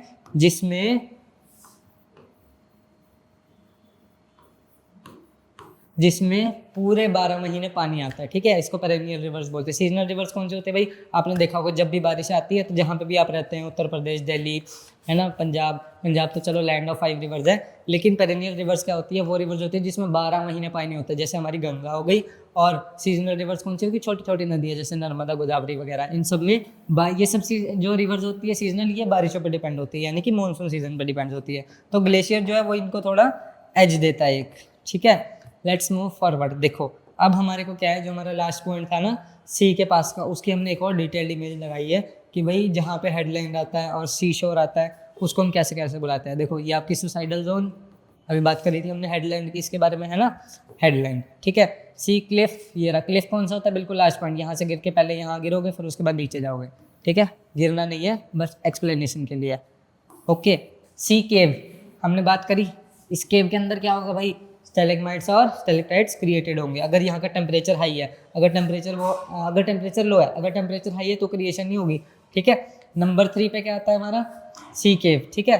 और हाई टाइड लेवल, जहाँ पे सबसे ज़्यादा हाई टाइड आता है, देखो समुद्र के बीचों बीच, ठीक है, यहाँ से कोई जब भी जहाज जाता होगा तो उसको किसी ना किसी किसका वेव्स का सामना करना पड़ता होगा, ठीक है। हाई टाइड लेवल ये है। और शोर प्लेटफॉर्म कौन सा होता है, ये यहाँ से खड़े होकर हम नज़ारा देखते हैं कितना बड़ा समुद्र है ना। और लो टाइड लेवल इसी के पास का, यहाँ पे लहरें कम आती तेज है, लेकिन जितना हाई टाइड लेवल होता है ना, जो बीच में बनता है बिल्कुल समुद्र के, उसके कंपैरिजन में यहाँ पे रिवर थ्रो जो है, वाटर थ्रो जो है वो कम होता है, ठीक है। Let's move forward. अब देखते हैं हमारे पास नेक्स्ट क्या है। अब हमारे पास नेक्स्ट एजेंट ऑफ ग्रेडेशन आ गया जो है विंड। विंड के बारे में पढ़ना बहुत जरूरी है। देखो विंड ही लिंकेज करता है किससे, इरोजन से भी और वेदरिंग से भी, जो कि हमने पहले पढ़ लिया है। अब विंड को हम जरा डीप से पढ़ेंगे कि विंड का क्या रोल प्ले होता है। देखो हवा चल रही है तो डिपोजिशन भी उड़ा रही है ना, छोटे छोटे सेडिमेंट्स उड़ा रही है। और उसके बाद यहाँ पे देखो पहाड़ों का भी इरोजन हवा की वजह से ही हो रहा है, ठीक है। Wind erodes by sand blasting and scouring shaping yardangs and ventifacts in arid regions. Arid regions कौन से होते हैं भाई, हमारे इंडिया के अंदर कोई एरिड रीजन है, अगर है तो बताओ कमेंट सेक्शन में, पता होगा शायद आपको। एरिड रीजन होता क्या है, पहले ये बात बताओ, what do you mean by arid region. ये हमारा लगभग लगभग इंडिया का मैप है ना, ऐसे, ठीक है। हाँ, अब इस पूरे इंडिया में एरिड रीजन कहाँ पे आएगा भाई? पूरे इंडिया में एरिड रीजन जो कि है वो आएगा यहाँ पे। यहाँ पे डेजर्ट पड़ता है ना, ग्रेट इंडियन डेजर्ट, जिसको हम क्या कहते हैं, और थार डेजर्ट, है ना। जहाँ पे भी डेजर्ट होता है, लैंड में सॉइल डिपोजिशन ज़्यादा होती है, किसकी? एरिड सॉइल की, ठीक है। उसको हम क्या कहलाते हैं? उसको हम एरिड रीजन के नाम से बुलाते हैं, ठीक है। अब यहाँ पे क्या होता है? Deflation hollows form where loose particles are removed. जहाँ पे भी पहाड़ होंगे, छोटे छोटे पहाड़, किसके? एरिड रीजन में, रेत के बने हुए, तो उनके जो सेडिमेंट्स की पकड़ होगी वो तो बिल्कुल नहीं होगी, क्योंकि लोमी सॉइल, एलुवियल सॉइल कैसे हैं? बिल्कुल टाइट होते हैं। सैंड कैसे होती है? हवा मारती, फूंक मारती उड़ जाती है, ठीक है। Living depression and desert pavements, ठीक है। जब यहाँ पे पहाड़ होगा, देखो यहीं हमारे मैप के बिल्कुल नीचे डेजर्ट पेवमेंट्स नजर आ रही होगी आपको। एक तो ग्रास बनी हुई है, ग्रास के साथ में देख रहे हो छोटा छोटा गड्ढा बना हुआ है इसके चारों तरफ, पीछे चारों गड्ढे क्या है? जब यहाँ पे मिट्टी जो है एकदम से हवा आएगी, यहाँ की मिट्टी उड़ जाएगी तो वो पेवमेंट बना देगी, मतलब एक बीच में होल बना देगी। ड्यून्स क्या होता है भाई? छोटे छोटे हमारे रेत के जो तूफान आते हैं। Dunes are depositional features acting as a natural barriers against desertification and wind erosion. जब भी ड्यून्स की एक इमेज आगे भी हमने लगाई हुई है, लेकिन एक बार आपको बता दें, हाँ, जब भी छोटे छोटे ऐसे टीले आते हैं ना रेत के, रेगिस्तान के अंदर, तो यहाँ से हवा आएगी, हवा आके या तो ऐसे इकट्ठी हो जाएगी, है ना, या तो ऐसे इकट्ठी हो जाएगी, तो आप अपने साथ छोटे छोटे सेडिमेंट्स लाएगी रेत के, तो वो ऐसे ऐसे डिपॉजिट कर देगी, और ये कैसे हो जाएगा? ये ऐसे हो जाएगा धीरे धीरे, टाइम टू टाइम, तो ये क्या बना देगी? ये एक ड्यून्स बना देगी। Okay, so let's move forward. Next क्या है हमारे पास? बरचान ड्यून्स। देखो यही बरचाना भी मैंने बनाया था ना ड्यून्स, वही ड्यून्स की इमेज जो है यहाँ पे आ गई है। ड्यून्स क्या होते हैं? ये भी बिल्कुल विंड के ऊपर डिपेंडेंट होते हैं और एरिड रीजन के अंदर इसकी फॉर्मेशन होती है, ठीक है। देखो बरचान ड्यून्स आर क्रिसेंट शेप्ड, देखो ऐसे है ना, ऐसे crescent shaped forming with limited sand and single wind direction. हो सकता है बहुत टाइम तक सिंगल विंड डायरेक्शन आती गई, इधर से हवा आ रही है, तो हो सकता है यहाँ बीच में कोई पत्थर भी पड़ा हो, जिसकी वजह से जो है धीरे धीरे सॉइल डिपोजिशन इसी शेप में होगी, क्रिसेंट शेप में, तो ये क्या बना देती है हमारे को? बरचान ड्यून्स कहते हैं इनको, ठीक है। आज ये सबसे ज़्यादा कहाँ पे है? चाइना के अंदर भी होते हैं भी सबसे ज़्यादा, ठीक है, क्योंकि चाइना में भी काफ़ी ऐसा रीजन आता है। लॉन्गिट्यूडनल ड्यून्स फॉर्म, लॉन्गिट्यूडनल मतलब बिल्कुल ऐसे लंबे लंबे, form long parallel ridges aligned with the prevailing wind direction. Number 2 star dunes भी होता है। इसका मतलब क्या है भाई? इसका मतलब स्टार ड्यून्स का मतलब 5 टाइम से, इनके 5 डायरेक्शन से जो है वो विंड आ रही है और क्या कर रही है? चारों तरफ से ऐसे रेत का पहाड़ बना रही है, अलग अलग जगह से जैसी हवा चलेगी, अलग अलग जगह से क्या है, बिल्कुल रेत के जो डिपोजिशन होंगे वो इधर से आएंगे, ऊपर से आएंगे, साइड से, इधर से, ठीक है। तो क्या कर देंगे? बिल्कुल गोलाई में एक ड्यून बना देंगे। Star dunes have multiple arms and develop where winds blow from varying direction, अलग अलग डायरेक्शन से आती है, वहाँ पे क्या बनते हैं? स्टार ड्यून्स बनते हैं। ओके, पैराबोलिक ड्यून्स ऐसे, पैराबोल ऐसे बनाते हैं ना नीचे से, parabolic are U shaped often stabilized by vegetation on their slip faces. देखो जहाँ पे भी वेजिटेशन होती है, वैसे तो वेजिटेशन एरिड रीजन में इम्पॉसिबल होती है, लेकिन कुछ कुछ जैसे कैक्टस वगैरह जहाँ जहाँ पे उगे होते हैं, तो वहाँ पे क्या है, जैसे कोई कैक्टस वगैरह कोई पेड़ उगे हुए हैं, तो वहाँ पे क्या है, यहाँ पे इन्होंने इसकी पकड़ बनाई हुई है सॉइल में, लेकिन ये जो रीजन जो ये रह गया ना, तो इसकी वजह से क्या है, यहाँ पे ड्यून्स क्रिएट हो जाते हैं। उसके बाद स्टार ड्यून्स की एक और इमेज है। Star dunes have multiple arms develop where winds blow from varying directions. देखा, ये अलग अलग इमेज है, ठीक है। तो आपको ड्यून्स के बारे में भी अच्छे से समझ आ गया होगा। पेपर में अगर क्वेश्चन आए तो ज़रूर करना, छोड़ना मत। देखो अब यार्डंग क्या होता है? यार्डंग क्या है? यार्डंग भी हमारे एरिड रीजन के अंदर सॉइल की फॉर्मेशन से बनता है, सैंड की फॉर्मेशन से बनता है, ठीक है। देखो ये छोटे छोटे आप देख रहे हो यहाँ पे,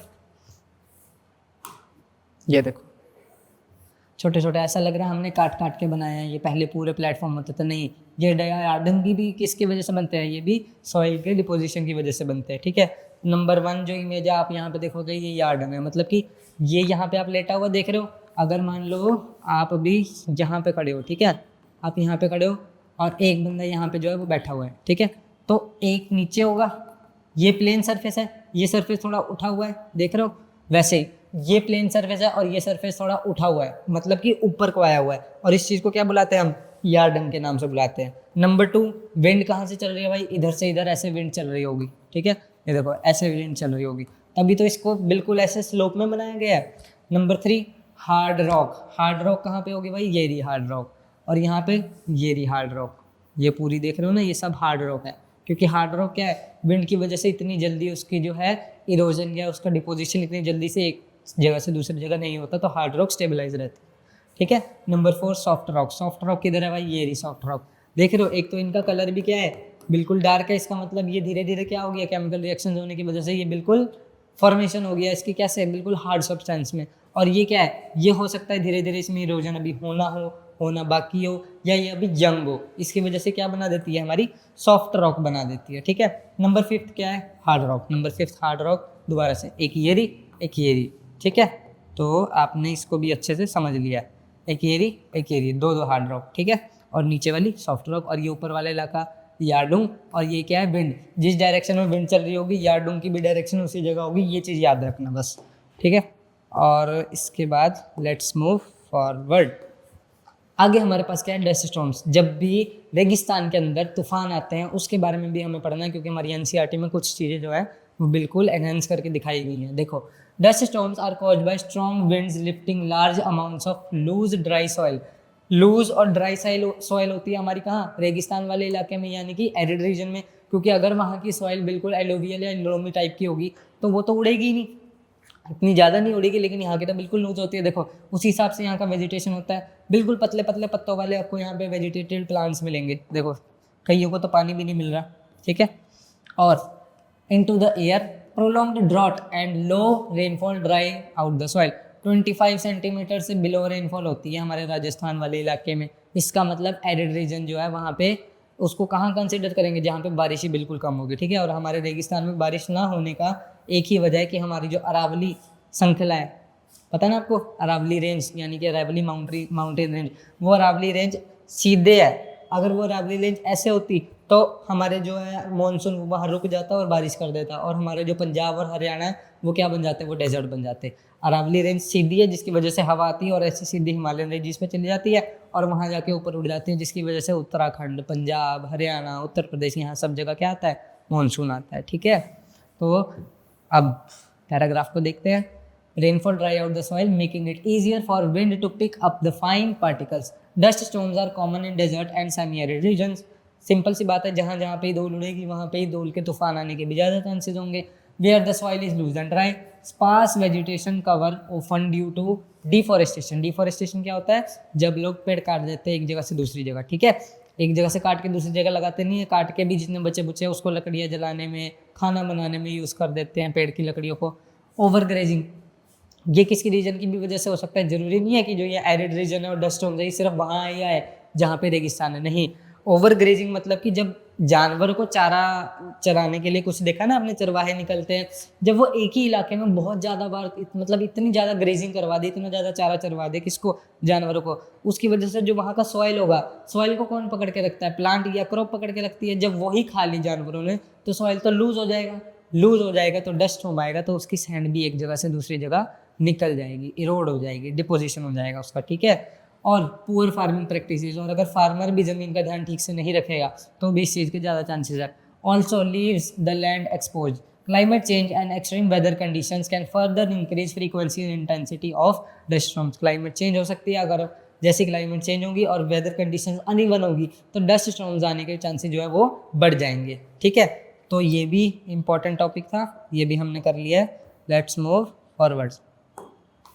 नेक्स्ट हमारे पास क्या है, अंडरग्राउंड वाटर। देखो, अंडरग्राउंड वाटर क्या है, कुछ तो होगा जो धरती के अंदर हम क्या करते हैं, ट्यूबवेल से पानी निकालते हैं, बोर से पानी निकालते हैं, हैंडपम्प से पानी निकालते हैं, वो रिचार्ज कैसे होता है, और उसके बारे में कास्ट टोपोग्राफी क्या है कि वो भी अंडरग्राउंड होती है, उसके बारे में हमें यहाँ पे पढ़ना है। ठीक है, देखो अंडरग्राउंड वाटर, इसको कास्ट टोपोग्राफी मतलब कि अंडरग्राउंड वाटर पर डिपेंडेंट जो टोपोग्राफी होती है, जो पेड़ पौधे बनते हैं मतलब वाटर रिचार्ज होने के बाद, उसके बारे में बात करनी है। ठीक है, karst topography develops where acidic ground water dissolves limestone and other soluble rocks. देखो नीचे तो ये स्टैलेग्माइट्स बना दिए इसने, है ना, स्टैलेक्टाइट्स नीचे, स्टैलेक्टाइट्स ये रहे, स्टैलेग्माइट्स ये रहे, और ऊपर यहाँ पे जो भी वेजिटेशन होगी ना, देखो अब छोटे छोटे पेड़ दिख रहे हैं, छोटे छोटे घास दिख रही है, ये जहाँ पे भी होगी ये क्या बनाएगी, इसको कास्ट टोपोग्राफी कहते हैं, क्योंकि ये किस पर डिपेंडेंट है, नीचे यहाँ पे एक मिनरल आ रहा है, वो मिनरल कौन सा है, वो मिनरल है लाइमस्टोन का, और इसी के ऊपर क्या है, जो हमारी टोपोग्राफी है उनको वाटर कहाँ से मिल रहा है, उनका वाटर सोर्स सिर्फ ये है लाइमस्टोन जो वाटर होल्ड करके रखा हुआ है, ठीक है। अब caves from and dissolution enlarges underground passages and caverns over long time scales, ये भी हमने पहले पढ़ लिया था। stalactites have formed from cave ceilings while stalagmites built from the cave floors। stalagmites stalactites इनके ऊपर जो चीज़ उगेगी उसको क्या बोलेंगे, कास्ट टोपोग्राफी, याद रखना, ठीक है। सो अंडरग्राउंड वाटर के बारे में बोल रहे थे, आपकी बुक में अभी तक दिया नहीं हुआ, लेकिन मैं आपको बता दूं इंडिया के अंदर फास्टेस्ट ग्राउंड वाटर किसी स्टेट का रिचार्ज हुआ है तो वो पंजाब है, ठीक है, याद रखना इस चीज़ को।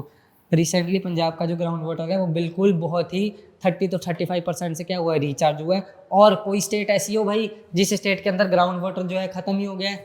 हमारे 28 स्टेट्स में सिर्फ एक स्टेट है जहाँ पे मतलब आप क्या करोगे, आप हैंडपम्प के लिए बोर करोगे, आप घर में पानी निकालने के लिए बोर करोगे, है ना, कुछ भी करोगे, आपको वहाँ स्टेट में कहीं पे भी खोदने पे पानी नहीं मिलेगा। वो स्टेट कौन सी है, वो स्टेट है हमारी केरला, ठीक है। मतलब केरला में ग्राउंड वाटर जो है वो ख़त्म हो चुका है, ठीक है। और पंजाब में सबसे फास्टेस्ट ग्रोइंग ग्राउंड वाटर अब रिसेंटली आ गया है, ठीक है। Let's move forward. नेक्स्ट क्या है, इसी के बारे में हमें देखना है। देखो जहाँ पे भी ये होगा ना, कास्ट टोपोग्राफी के आसपास एक केव बना हुआ है अंदर, और यहाँ पे क्या हुआ है, आसपास का जितना भी पानी है वो बिल्कुल नीचे आ जाएगा, क्योंकि यहाँ पे क्या है, एंकल्ड बने हुए हैं बिल्कुल ढलान वाले। Sink holes form when the ground collapses into an emptied grounded cavity creating depressions। देखो डिप्रेशन बना हुआ है यहाँ पे, और ये कैविटी है।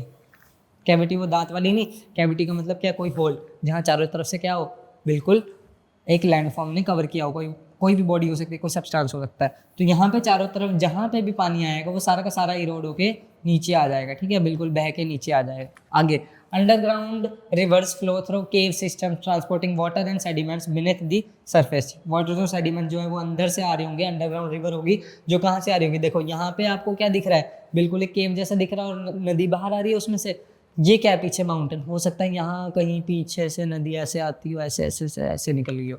तो अंडरग्राउंड फ्लो जो है रिवर का वो कभी कभी नज़र नहीं आता, लेकिन ये जो कैविटी है वो हमें दिखाती है कि पीछे भी इसका वाटर का सोर्स जो है जो इसको टाइम टू टाइम रिचार्ज कर रहा है। कास्ट लैंडफॉर्म्स, कास्ट टोपोग्राफी देखा था ना हमने, तो ये कास्ट लैंडफॉर्म्स ही है।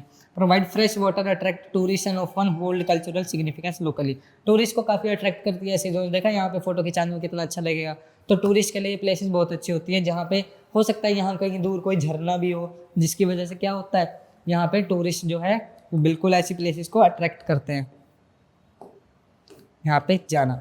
अब डिफ्लेशन हॉलो, ये क्या हमारे पास ओएसिस है। ओएसिस क्या होता है, ये भी हमारे रेगिस्तान में कहीं ना कहीं बने होते हैं। देखते हो ना, कभी किसी मूवी में आप देख रहे हो, कोई कार्टून चल रहा है कि पूरा रेगिस्तान है और दूर कहीं नजर आ रहा है क्या है, बिल्कुल पानी का छोटा सा एक पॉन्ड सा बना हुआ है, ओएसिस के नाम से कहते हैं। कभी कभी बना होता है, कभी कभी हमारा अनदेखा या भलेखा लग जाता है, ठीक है। सबसे पहले हम क्या कर रहे हैं, हमने देखना डिफ्लेशन हॉलो। डिफ्लेशन हॉलो मतलब हो सकता है कभी ना कभी यहाँ पे कोई फ्रेश वाटर की लेक जाती हो या ऑक्सबो लेक हो। रेगिस्तान में तो इसके चांसेस बहुत कम होते हैं, लेकिन बहुत कई माइन्यूट केसेस में हो सकता है। या जब भी मानसून वहाँ से जाता हो तो जितना इधर उधर का पानी है वो आके एक जगह स्टोर हो जाता हो। तो नंबर 1, इधर से विंड चल के इधर आती है तो हो सकता है पानी भी ऐसे जाके नीचे आता हो। नंबर 2 ओएसिस, ये जो वाटर बॉडी देख रहे हो आप क्रिएटेड है यहाँ पे, इसको हम क्या बोलेंगे, इसको हम बोलेंगे ओएसिस, ठीक है। नंबर 3 ब्लोन सैंड, ये रही मिट्टी उड़ती रहती है यहाँ की। Number 4 water table. Water table कौन सा है, ये रहा, यहाँ पे वाटर इकट्ठा हुआ है। देखो जो गड्ढा है वो ओएसिस है, उसके अंदर वाटर जो आया हुआ है वो क्या है, वाटर टेबल है, ठीक है। और ये क्या है, ये इसकी रियल फोटोग्राफी है। देखो आसपास आपको पेड़ नजर आ रहे होंगे, ये ओएसिस बना हुआ है और ये वाटर टेबल है, ठीक है। Let's move forward. हमारा लगभग चैप्टर जो है वो खत्म होने वाला है। अब देखो लैंडफॉर्म्स और डिजास्टर्स के बारे में, ये जो टॉपिक था ये क्लास 11 के एनसीईआरटी में था जो ओल्ड वाली थी, लेकिन अब ये न्यू टॉपिक है जो आपके इस वाली क्लास 9 की एनसीईआरटी में ऐड हुआ है। इसको ध्यान से पढ़ना, क्योंकि मुझे लगता है यहाँ से सीबीएसई जो है वो बिल्कुल क्वेश्चन पूछेगी और आपके फाइनल में भी यहाँ से क्वेश्चन आएंगे। एक सबसे मेन टॉपिक इसमें ग्लोब्स आता है, ठीक है, और डिजास्टर्स के बारे में और लैंडस्लाइड्स के बारे में तो हमें पढ़ना ही है। डस्ट स्टॉर्म हमने अभी पढ़ लिया। देखो landslides are triggered by heavy rainfall, earthquakes, steep slopes, deforestation and human cavity. Landslide मतलब जब किसी भी नेचुरल कंडीशन की वजह से या ह्यूमन इंटरवेंशन की वजह से माउंटेन का कुछ पार्ट एक जगह से टूट के आगे खिसक जाए, ठीक है। जैसे ये पूरा का पूरा माउंटेन है, इसका इतना सा पार्ट, ठीक है, ये इतना सा पार्ट यहाँ से खिसक के बिल्कुल बह के ऐसे नीचे आ जाए, तो नीचे क्या रहा है, नीचे बिल्कुल ह्यूमन की सिविलाइजेशन बसी हुई है, तो वहाँ जाके वो ऐसे बह के नीचे आ जाएगा तो क्या करेगा, बिल्कुल तबाही कर देगा। ये ज़्यादातर किसकी वजह से होता है, रेनफॉल की वजह से भी हो सकता है, डिफॉरेस्टेशन की वजह से भी होता है। मतलब देखो पहाड़ों पे आप देखते हो जो भी पहाड़ बने हुए हैं, पेड़ लगते हैं ना बिल्कुल पहाड़ में, जब भी आप पहाड़ों में जाते हो हर पहाड़ के ऊपर पेड़ ही है, मतलब किसी न किसी ट्रीज ने पहाड़ को कवर किया हुआ है। जो ट्रीज है ना वो सिर्फ यही रोल नहीं प्ले करते कि सिर्फ वो मतलब ब्यूटी दिखा रहे हैं, नहीं, ट्रीज सबसे मेन चीज़ क्या करते हैं, जो पहाड़ों की सॉइल है ना उसकी, ट्रीज की जो जड़ें होती है वो उसको पकड़ के रखती हैं। अगर आपने पेड़ ही काट दिए तो जड़ें कमजोर हो जाएंगी, जैसे ही बारिश आई तो वो पेड़ की जड़ें भी नीचे आएंगी, साथ के साथ वो जितनी मिट्टी को उसने पकड़ा हुआ था वो भी ऊपर से खिसक के नीचे आएगी, और नीचे किसको भुगतेंगे हम, ह्यूमन बींग ये जवाब भुगतेगा। ठीक है, एवलांचेस होते हैं, ये भी आते हैं कहाँ पे, बिल्कुल एवलांचेस तो बिल्कुल ऊपर आते हैं, बिल्कुल बर्फ के पहाड़ों में। ठीक है, avalanches occur when snow pack becomes unstable from rapid warming, heavy snowfall and disturbances. ये कहाँ पे होंगे, जो बिल्कुल लद्दाख में है ना, बिल्कुल बर्फ के पहाड़ बिल्कुल हाई टेम्परेचर पे, हाई एल्टीट्यूड पे होता है, वहाँ पे एवलांचेस आते हैं, जहाँ पे बर्फ जो है एक जगह से दूसरी जगह खिसकती है। और यहाँ पे क्या है, यहाँ पे सॉइल और ट्रीज बिल्कुल जब अपनी लूजन कैपेसिटी छोड़ देते हैं, ठीक है, होल्डिंग कैपेसिटी छोड़ देते हैं, लूज हो जाते हैं, तो वो नीचे आते हैं, तो क्या बना देते हैं, यहाँ पे लैंडस्लाइड बना देते हैं। गोल्स के बारे में हम ये अभी आगे पढ़ना है, ये बहुत ज़रूरी चीज़ है, यहाँ से क्वेश्चन आ सकता है। हैपन, ये कब होती है, इट हैपन व्हेन ग्लेशियर और मोराइन डैम्स फेल, जब ग्लेशियर का जो फ्लो है वो फेल हो जाता है, वो टूट जाता है, वो अपनी होल्डिंग कैपेसिटी छोड़ देता है, and suddenly release large volumes of water downstream, और एकदम से ऊपर से जो है वो पानी बिल्कुल नीचे आ जाता है, तो गॉल्स की जो है फॉर्मेशन होती है। ठीक है, अभी आगे आपके सामने इमेज भी लगी हुई है, उसको देखना, आपकी एनसीईआरटी में भी है। डस्ट स्टॉर्म्स ये हमने पढ़ लिया है, from where strong winds mobilize dry loose soils and sparse vegetation cover. ठीक है, अब नेक्स्ट देखते हैं। देखो गॉल्स आ गया, ठीक है। ग्लेशियल लेक आउटबर्स्ट फ्लड्स, ये इसकी फुल फॉर्म है, मतलब ग्लेशियल क्या है, बर्फ के पहाड़, ठीक है। लेक हमने देखा था, जब बर्फ के पहाड़ से बर्फ जो है पिघल पिघल के आती है और यहाँ पे क्या कर देती है, पानी जमा कर देती है। जब बर्फ बहुत बिल्कुल तेजी से जो है बिल्कुल पिघल पिघल के आ रही है, और इसकी भी तो कैपेसिटी होगी, ये पूरा भर गया, यहाँ से बिल्कुल आगे नदी जा रही है, ये पूरा का पूरा भर गया, एकदम से और पानी आ गया, तो इसके ऊपर क्या हुआ, लोड पड़ा, तो ये पानी बिल्कुल आगे छूट जाएगा। आगे छूट के जब ये नदियाँ जाएंगी तो ये क्या होगा, ये भी तो ओवरफ्लो होगी। इसमें मेन चीज़ क्या है, जब भी ग्लेशियल लेक आउटवर्ड्स फ्लड्स आते हैं ये अनकंट्रोल्ड होते हैं, ये कभी भी ह्यूमन बींग इसको कंट्रोल नहीं कर सकता। जैसे आपने हिमाचल प्रदेश में कहीं ना कहीं जगह पे देखा होगा, मनाली में, शिमला में, एकदम से ही क्या है, दूर से एकदम पहाड़ों में से एकदम से ही पानी आ जाता है, किसी को कुछ पता ही नहीं चलता, घर के घर बह जाते हैं, वो इसकी वजह से होता है। ठीक है, क्योंकि एक लेक की भी एक कैपेसिटी होती है, जब वो कैपेसिटी अपनी लूज कर देती है तो एक्स्ट्रा वाटर जो आएगा वो डायरेक्टली फ्लो होकर नीचे आ जाएगा, यहाँ से डायरेक्टली ऐसे नीचे, और नीचे आके क्या करेगा, वो तबाही करेगा। ठीक है, are caused by sudden release of large volumes of water from glacier lakes. Suddenly release हो रहा है, यही पढ़ा हमने पहले अभी। ठीक है, आपको डायग्राम में बनाया दिखा के। ठीक है, lakes due to natural and climate factors, ये नेचुरल फैक्टर्स भी होते हैं, क्लाइमेटिक वजह से भी होता है। ठीक है, rapid melting of glaciers because of rising temperature increases the size and water level of glacier lakes. Rapidly जो है वाटर जब आएगा बिल्कुल नीचे, उड़ उड़ के, तैर तैर के, हवाओं की वजह से बिल्कुल मेल्ट होकर जैसे नीचे आएगा, तो क्या होगा, उस लेक की भी एक कैपेसिटी होगी, जब वो फुलफिल हो जाएगी तो सारा वाटर लेक में ना जाने की बजाय ऊपर से बह के बिल्कुल नीचे आ जाएगा। ठीक है, हैवी रेनफॉल और intense snowfall can add excess of water to this lakes. ठीक है, मतलब हैवी रेनफॉल होगी या हैवी स्नोफॉल होगी, ये इसी लेक के ऊपर इंटेंस में वाटर डाल देगी, और वो उसकी भी एक कैपेसिटी है, जब वो कैपेसिटी फुलफिल हो जाएगी तो वो डायरेक्टली आने के बाद बिल्कुल नीचे आएगा, जहाँ पे डाउन स्ट्रीम में, ये देखो यहाँ पे सिविलाइजेशन जो है रह रही है, और ये अनइवन है, इन लोगों को नहीं पता कब GLOFS यानी कि ग्लेशियल लेक आउटबर्ड्स फ्लड जब आ जाए, तो इनके घरों का कोई ये नहीं है कि आज है कल नहीं है। ठीक है, तो 4-5 दिन के लिए यहाँ पे रहना बहुत अच्छा लगता है घूमने के लिए, लेकिन यहाँ के लोगों से पूछो ये कैसी कैसी कंडीशंस को फेस करते हैं। ठीक है, अर्थक्वेक्स की वजह से भी हो सकता है, एवलांचेस, लैंडस्लाइड्स में स्ट्राइक द लेक और वीकन। देखो डैम बनी होती है, कोई भी लेक हो, लेक के आगे डैम बनी होगी, पहाड़ों में देखते हो ना अलग अलग डैम्स बनी हुई है, बिल्कुल जहाँ से वाटर बॉडी एक्सेस में निकल के आती है, हीराकुंड डैम होगी हमारी, अलग अलग जितनी भी डैम्स हैं, इनके आगे क्या है, एक बैरियर लगा हुआ है जिसको हम डैम के नाम से बुलाते हैं। जब वो बैरियर एक, जैसे सिंपली बताएं हम, एक माउंटेन से पानी नीचे आ रहा है, पानी नीचे आने के बाद डैम ने उसको रोका हुआ है कि भाई बस इतना इतना पानी है जितना अभी नीचे जरूरत है डाउनस्ट्रीम में, बाकी यहाँ स्टोर करके रखा हुआ है। वो स्टोरेज कैपेसिटी भी जब फुल हो जाएगी और ऊपर से और पानी आएगा तो वो बिल्कुल ऐसे डैम तोड़ के बाहर आ जाएगा। ये चीज़ किसकी वजह से हो सकती है? अर्थक्वेक आया, एकदम से पानी शेक हो गया और वो बिल्कुल आगे आ गया। एवलांचेस मतलब बर्फ के पहाड़ ऊपर से नीचे आ गए। लैंडस्लाइड मतलब कि डैम में टूट गई है, ठीक है, और डैम टूट जाएगी तो बहुत ज़्यादा ह्यूमन की क्या होगी? तबाही होगी। Leading to it sudden collapse as a result to the stored water is relieved abruptly. कभी कभी क्या होता है, हम भी अपनी डैम को खोल देते हैं जब ये आउटबर्स्ट होता है ना। क्यों? क्योंकि डैम टूटने से अच्छा है पानी जाने दो, जिसकी वजह से क्या होता है, जो नीचे लोग रह रहे हैं उनको सफ़र करना पड़ता है। कॉजिंग डिस्ट्रक्टिव फ्लड्स इन डाउनस्ट्रीम एरियाज, है ना। डिस्ट्रक्टिव मतलब बिल्कुल तबाही वाले, फ्लड्स मतलब बाढ़, डाउनस्ट्रीम मतलब नीचे वाले एरियाज में आता है। इसको ध्यान से पढ़ के जाना, मुझे बहुत डाउट है कि इसमें से क्वेश्चन आएगा ही आएगा, और एनसीईआरटी में इसको बहुत अच्छे से लिखा गया है, ठीक है।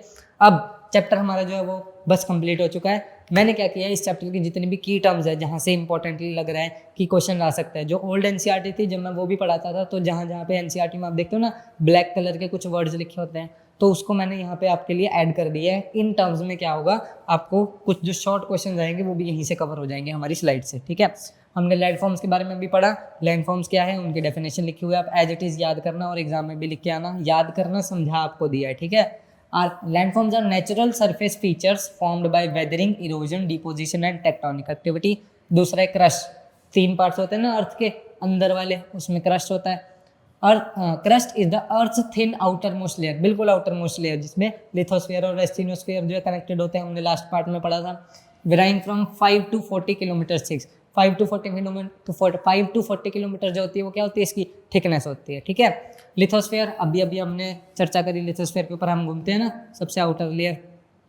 Comprises the crust and upper mantle and behaves as a rigid tectonic shell, ठीक है। एस्थेनोस्फीयर, ये भी हमने अभी चर्चा करी है, is a hot mobile partially molten layer beneath the lithosphere enabling movement. ये मूवमेंट करती है जिसकी वजह से क्या होता है, प्लेट टेक्टोनिक्स जो है एक जगह से दूसरी जगह जाती है, और अर्थक्वेक्स और बाकी सारी जो हमारी कंडीशन है वो फॉर्मेशन उनकी होती है, ठीक है। नेक्स्ट मेंटल के बारे में भी हमने देख लिया। 3 लेयर्स होती है, उसमें से एक मेंटल है। Mental is the mostly solid layer between the crust and the core. देखो ये बीच वाली जो है ना यहाँ पे, ये क्या है, मेंटल है। बाहर वाला क्या है, क्रस्ट, बीच वाला क्या है, कोर मतलब बिल्कुल बीच का। About 2900 kilometre thick. Number 2 outer core, बिल्कुल बाहर वाला, ठीक है, ये वाला आउटर कोर, ये हमारा मेंटल का था, upper mantle. Outer core is a liquid iron nickel layer whose convection generates the earth's magnetic field. कोई पूछे आउटर कोर क्या किस चीज़ का रिस्पॉन्सिबल होता है, अर्थ का जितना भी मैग्नेटिक फील्ड है ना, जहाँ से ग्रेविटेशन जो है उसकी फॉर्मेशन होती है, वो किस पे रिस्पॉन्सिबल होता है, आउटर कोर के लिए, ठीक है। और इनर कोर क्या होता है, इनर कोर तो बिल्कुल ही एक्सट्रीमली क्या है आपका, लावा में जाता है। Inner core is a solid extremely dense metal sphere at the earth centre. ये बिल्कुल इनर कोर, यहाँ पे ये बाहर है और यहाँ पे ये बिल्कुल अंदर है अर्थ, ठीक है। तो यहाँ तक तो पहुँचना बिल्कुल ही ह्यूमन बींग के लिए इम्पॉसिबल है। मैंने बताया था ना आपको लास्ट पार्ट में कि सबसे धरती के अंदर नीचे हमने कहाँ तक खोदा है, 12 किलोमीटर तक खोदा है, उसके ज़्यादा हमने खुदाई नहीं कर पाए हैं। और contouring involves digging trenches along the contour line to conserve water and reduce erosion. ये आगे लगाया हुआ है, इसको सीसीटी बोलते हैं, ठीक है, आगे है ये, इसके बारे में देखते हैं हम। कॉन्टोरिंग क्या होता है, ये भी पहाड़ों में की जाती है, जब हम क्या करते हैं, वाटर को स्टोर करके रखते हैं। ये देखो ये इमेज आ गई, वही जो मैं बता रहा था आपको, कॉन्टोरिंग की हुई है इन्होंने। ये देखो ये गड्ढे बनाए हुए हैं ना, ऊपर से पहाड़ से जितना भी पानी आएगा ना दोनों तरफ से, वो यहाँ पे ये स्टोर करके रख लेंगे। और ये पानी किसके लिए यूज़ करेंगे, अपनी वेजिटेशन के लिए यूज़ करेंगे। पहाड़ों में क्या उगाते हैं, ज़्यादा से ज़्यादा चाय पत्ती आपको उगाने को मिलेंगे, और जितने भी पहाड़ी हमारे फ्रूट्स हैं जब वो उगेंगे तो वहाँ पे इसी की ड्रिप बना के, ड्रिप इरीगेशन पता है ना आपको, ड्रिप इरीगेशन करके इसको आगे जाके हम वाटर के लिए यूज़ कर लेंगे, प्लांट्स को वाटर देने के लिए। देखो नीचे वाली स्लाइड में और अच्छे से बताया हुआ है।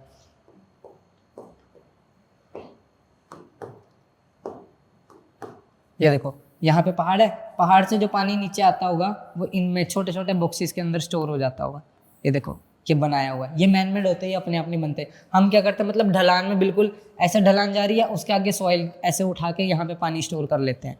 ये देखो बिल्कुल नीचे हमने क्या किया हुआ है, सारे स्टोर करा हुआ है वाटर को, ठीक है। तो इसको सीसीटी बोलते हैं, ये चीज़ भी याद रखना, यहाँ से भी क्वेश्चन आ सकता है। सो नेक्स्ट है हमारे पास कुछ की टर्म्स जो रह गई थी, वही ब्लैक लाइन वाली, वो यहाँ पे आ गई है। फटाफट इनकी रिवीजन करेंगे हम। देखो सॉइल एंड वाटर कंजर्वेशन के लिए क्या होते हैं, कॉन्टोरिंग सीसीटी यूज़ करते हैं हम, ठीक है। और इसमें कॉन्टिन्यूस कॉन्टोर ट्रेंचेस, इसको क्या कहते हैं, कॉन्टिन्यूस कॉन्टोर ट्रेंचेस, मतलब कि जैसे ही पहाड़ पे बारिश आएगी साथ के साथ वो रिचार्ज हो जाएगा, और जैसे रिचार्ज हो जाएगा हम उनको ड्रिप इरिगेशन के साथ यूज़ कर लेंगे। डग अलोंग हिल्स, डग मतलब गड्ढा कर देंगे, गड्ढा करके बना देंगे, और जैसे ही पहाड़ पे बारिश आएगी वो गड्ढा जो है फुलफिल हो जाएगा, किससे, वाटर से, और वाटर रिचार्ज हो जाएगा। सीसीटी का पर्पस क्या होता है, ये क्यों यूज़ होता है, ठीक है, catches rain water and prevents erosion, rain water को कैच करके बिल्कुल वहां लाके इकट्ठा कर देता है, और सॉइल को एक जगह से दूसरी जगह खिसकने से रोकता है, ठीक है। सीसीटी का बेनिफिट क्या है, recharges ground water supplies effectively. देखो एक जगह पानी इकट्ठा करके रखा है तो इकट्ठा भी तो मिट्टी से किया है, मिट्टी कोई खोद के और मिट्टी कोई रोका है ना, नीचे कोई टाइल तो नहीं लगाई, तो वो पानी क्या है, बार बार रिचार्ज होगा, तो बार बार वो भी तो नीचे रिस्क जाएगा, क्योंकि सॉइल जो है उसके अंदर वाटर जो है अब्जॉर्ब हो जाता है, जैसे अब्जॉर्ब होता है तो वो क्या कर देता है, ग्राउंड वाटर को भी रिचार्ज कर देता है। अब नेक्स्ट है हमारी बंडिंग। बंडिंग क्या होती है, earthen walls build along the contour lines, bunding इसी में होती है। देखो आपको ये जो ये है ना, यहाँ पे ये लाइंस आ रही है, इन लाइंस को क्या कहते हैं, इनको बंडिंग कहते हैं, मतलब बॉर्डर सिंपल, ठीक है। Next, bunding purpose slow surface run of water down, मतलब कि वाटर को बिल्कुल नीचे जाने से ये रोकता है। Bunding benefit increases soil moisture and retention, soil का जो मॉइस्चर है उसको इंक्रीज करेगा, क्योंकि वाटर वहाँ पे ज़्यादा देर तक स्टोर है, जहाँ स्टोर होगा वहाँ पे मॉइस्चर ऑटोमेटिकली क्रिएट हो जाएगा। टेरेसिंग क्या होती है, टेरेसिंग बिल्कुल क्या होता है, जब हम छत पे एकदम नहीं पौधे पौधे से लगा देते हैं, पहाड़ों में एक प्लेटफॉर्म पे जो रहता है और दूसरे प्लेटफॉर्म पे जो रहता है, उन दोनों के लिए ही टेरेसिंग यूज होती है, याद रखना। लेवल स्ट्रिप्स कट इनटू हिल साइड्स, लेवल स्ट्रिप जैसे ये हिल साइड्स है, मतलब कि यहाँ पे देखो आप, जैसे ये पहाड़ है, पहाड़ तो ऐसे होते हैं, तो यहाँ पे कहीं पे भी कोई घर आया हुआ, तो इन घर ने यहाँ पे क्या होगा, बिल्कुल खोद खोद के क्या आपने फार्म लैंड बना दिए होंगे, तो इसको टेरेस फार्मिंग की वजह से भी बुलाते हैं हम, ठीक है। और टेरेसिंग वर्ड यहाँ पे लिखा हुआ है, इसका पर्पस क्या होता है, prevents soil from washing away, soil को एक जगह से दूसरी जगह जाने से ये रोकता है, ठीक है। नेक्स्ट, लैंडफॉर्म्स हमने पीछे पढ़ा था, लैंडफॉर्म्स क्या है, landform is a natural feature on the earth surface formed by processes such as weathering, erosion, deposition and movement of the earth crust. Example, landforms include mountains, valleys, plateaus, plains, deserts and coastal features. पूरे chapter में हम इनके बारे में पढ़ चुके हैं, ये उसका क्या है, क्रक्स है, ठीक है। प्लेट टेक्टोनिक्स के बारे में भी हमने पढ़ा, अगर आपको एज इट इज डेफिनेशन लिखनी हो एग्जाम में तो इसीलिए हमने ये स्लाइड एक्स्ट्रा आपके लिए ऐड करी है, ठीक है। आप यहाँ से कॉपी पेस्ट करके लिख सकते हो, पहले अपनी नोटबुक में लिखना, याद करना, फिर एग्जाम में। Is an important theory, plate tectonics important theory है, जो किसने दिया, विलियम जेसन WG मॉर्गन ने। इन earth science that explains the movement of the earth's crust. According to this theory, the outermost layer of the earth is not one single piece but is broken into several large and small pieces called tectonic plates, ठीक है। next, the edges क्या होते हैं, where plates meet are called plate boundaries, मतलब कि एक plate ये होगी, दूसरी प्लेट ये होगी, ठीक है। यहाँ पे ये एज बढ़ रहे हैं इनके, मतलब कि कोने, जहाँ पे भी दो प्लेट मिलेगी ये क्या बन जाएगी, उनके प्लेट टेक्टोनिक्स में प्लेट्स के बाउंड्रीज कहलाएंगे, ठीक है। और कंटूरिंग के बारे में हमने सीसीटी में अभी देखा ही है। अब कॉन्टिन्यूस कंटूर ट्रेंच, सीसीटी और GLOF, ये अच्छे से करके जाना, ये पेपर में आ सकता है। Is a water conservation technique in which trenches are dug, मतलब खोद दिए जाते हैं, कहाँ पे, along the contour lines of the hillside to slow down, hold and infiltrate rainwater, preventing soil erosion and recharging ground water. ये क्या करता है, एक तो ग्राउंड वाटर को रिचार्ज करता है और सॉइल इरोड होने से बचाता है, ठीक है, प्लस ड्रिप इरिगेशन में भी काम आता है। नेक्स्ट हमारे पास बंडिंग है, बंडिंग हमने पढ़ा था अभी, earth and embankments built along the contour lines to slow surface run off, reduce soil erosion, increase water infiltration and soil moisture, ठीक है। टेरेसिंग, ये भी हमने अभी देखा, terracing is a soil conservation practice that creates a series of level gently sloping into a hillside to prevent soil erosion.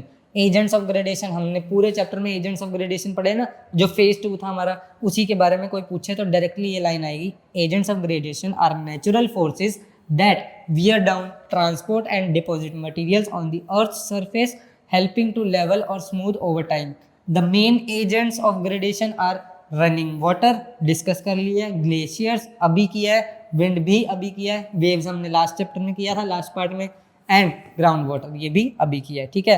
So next,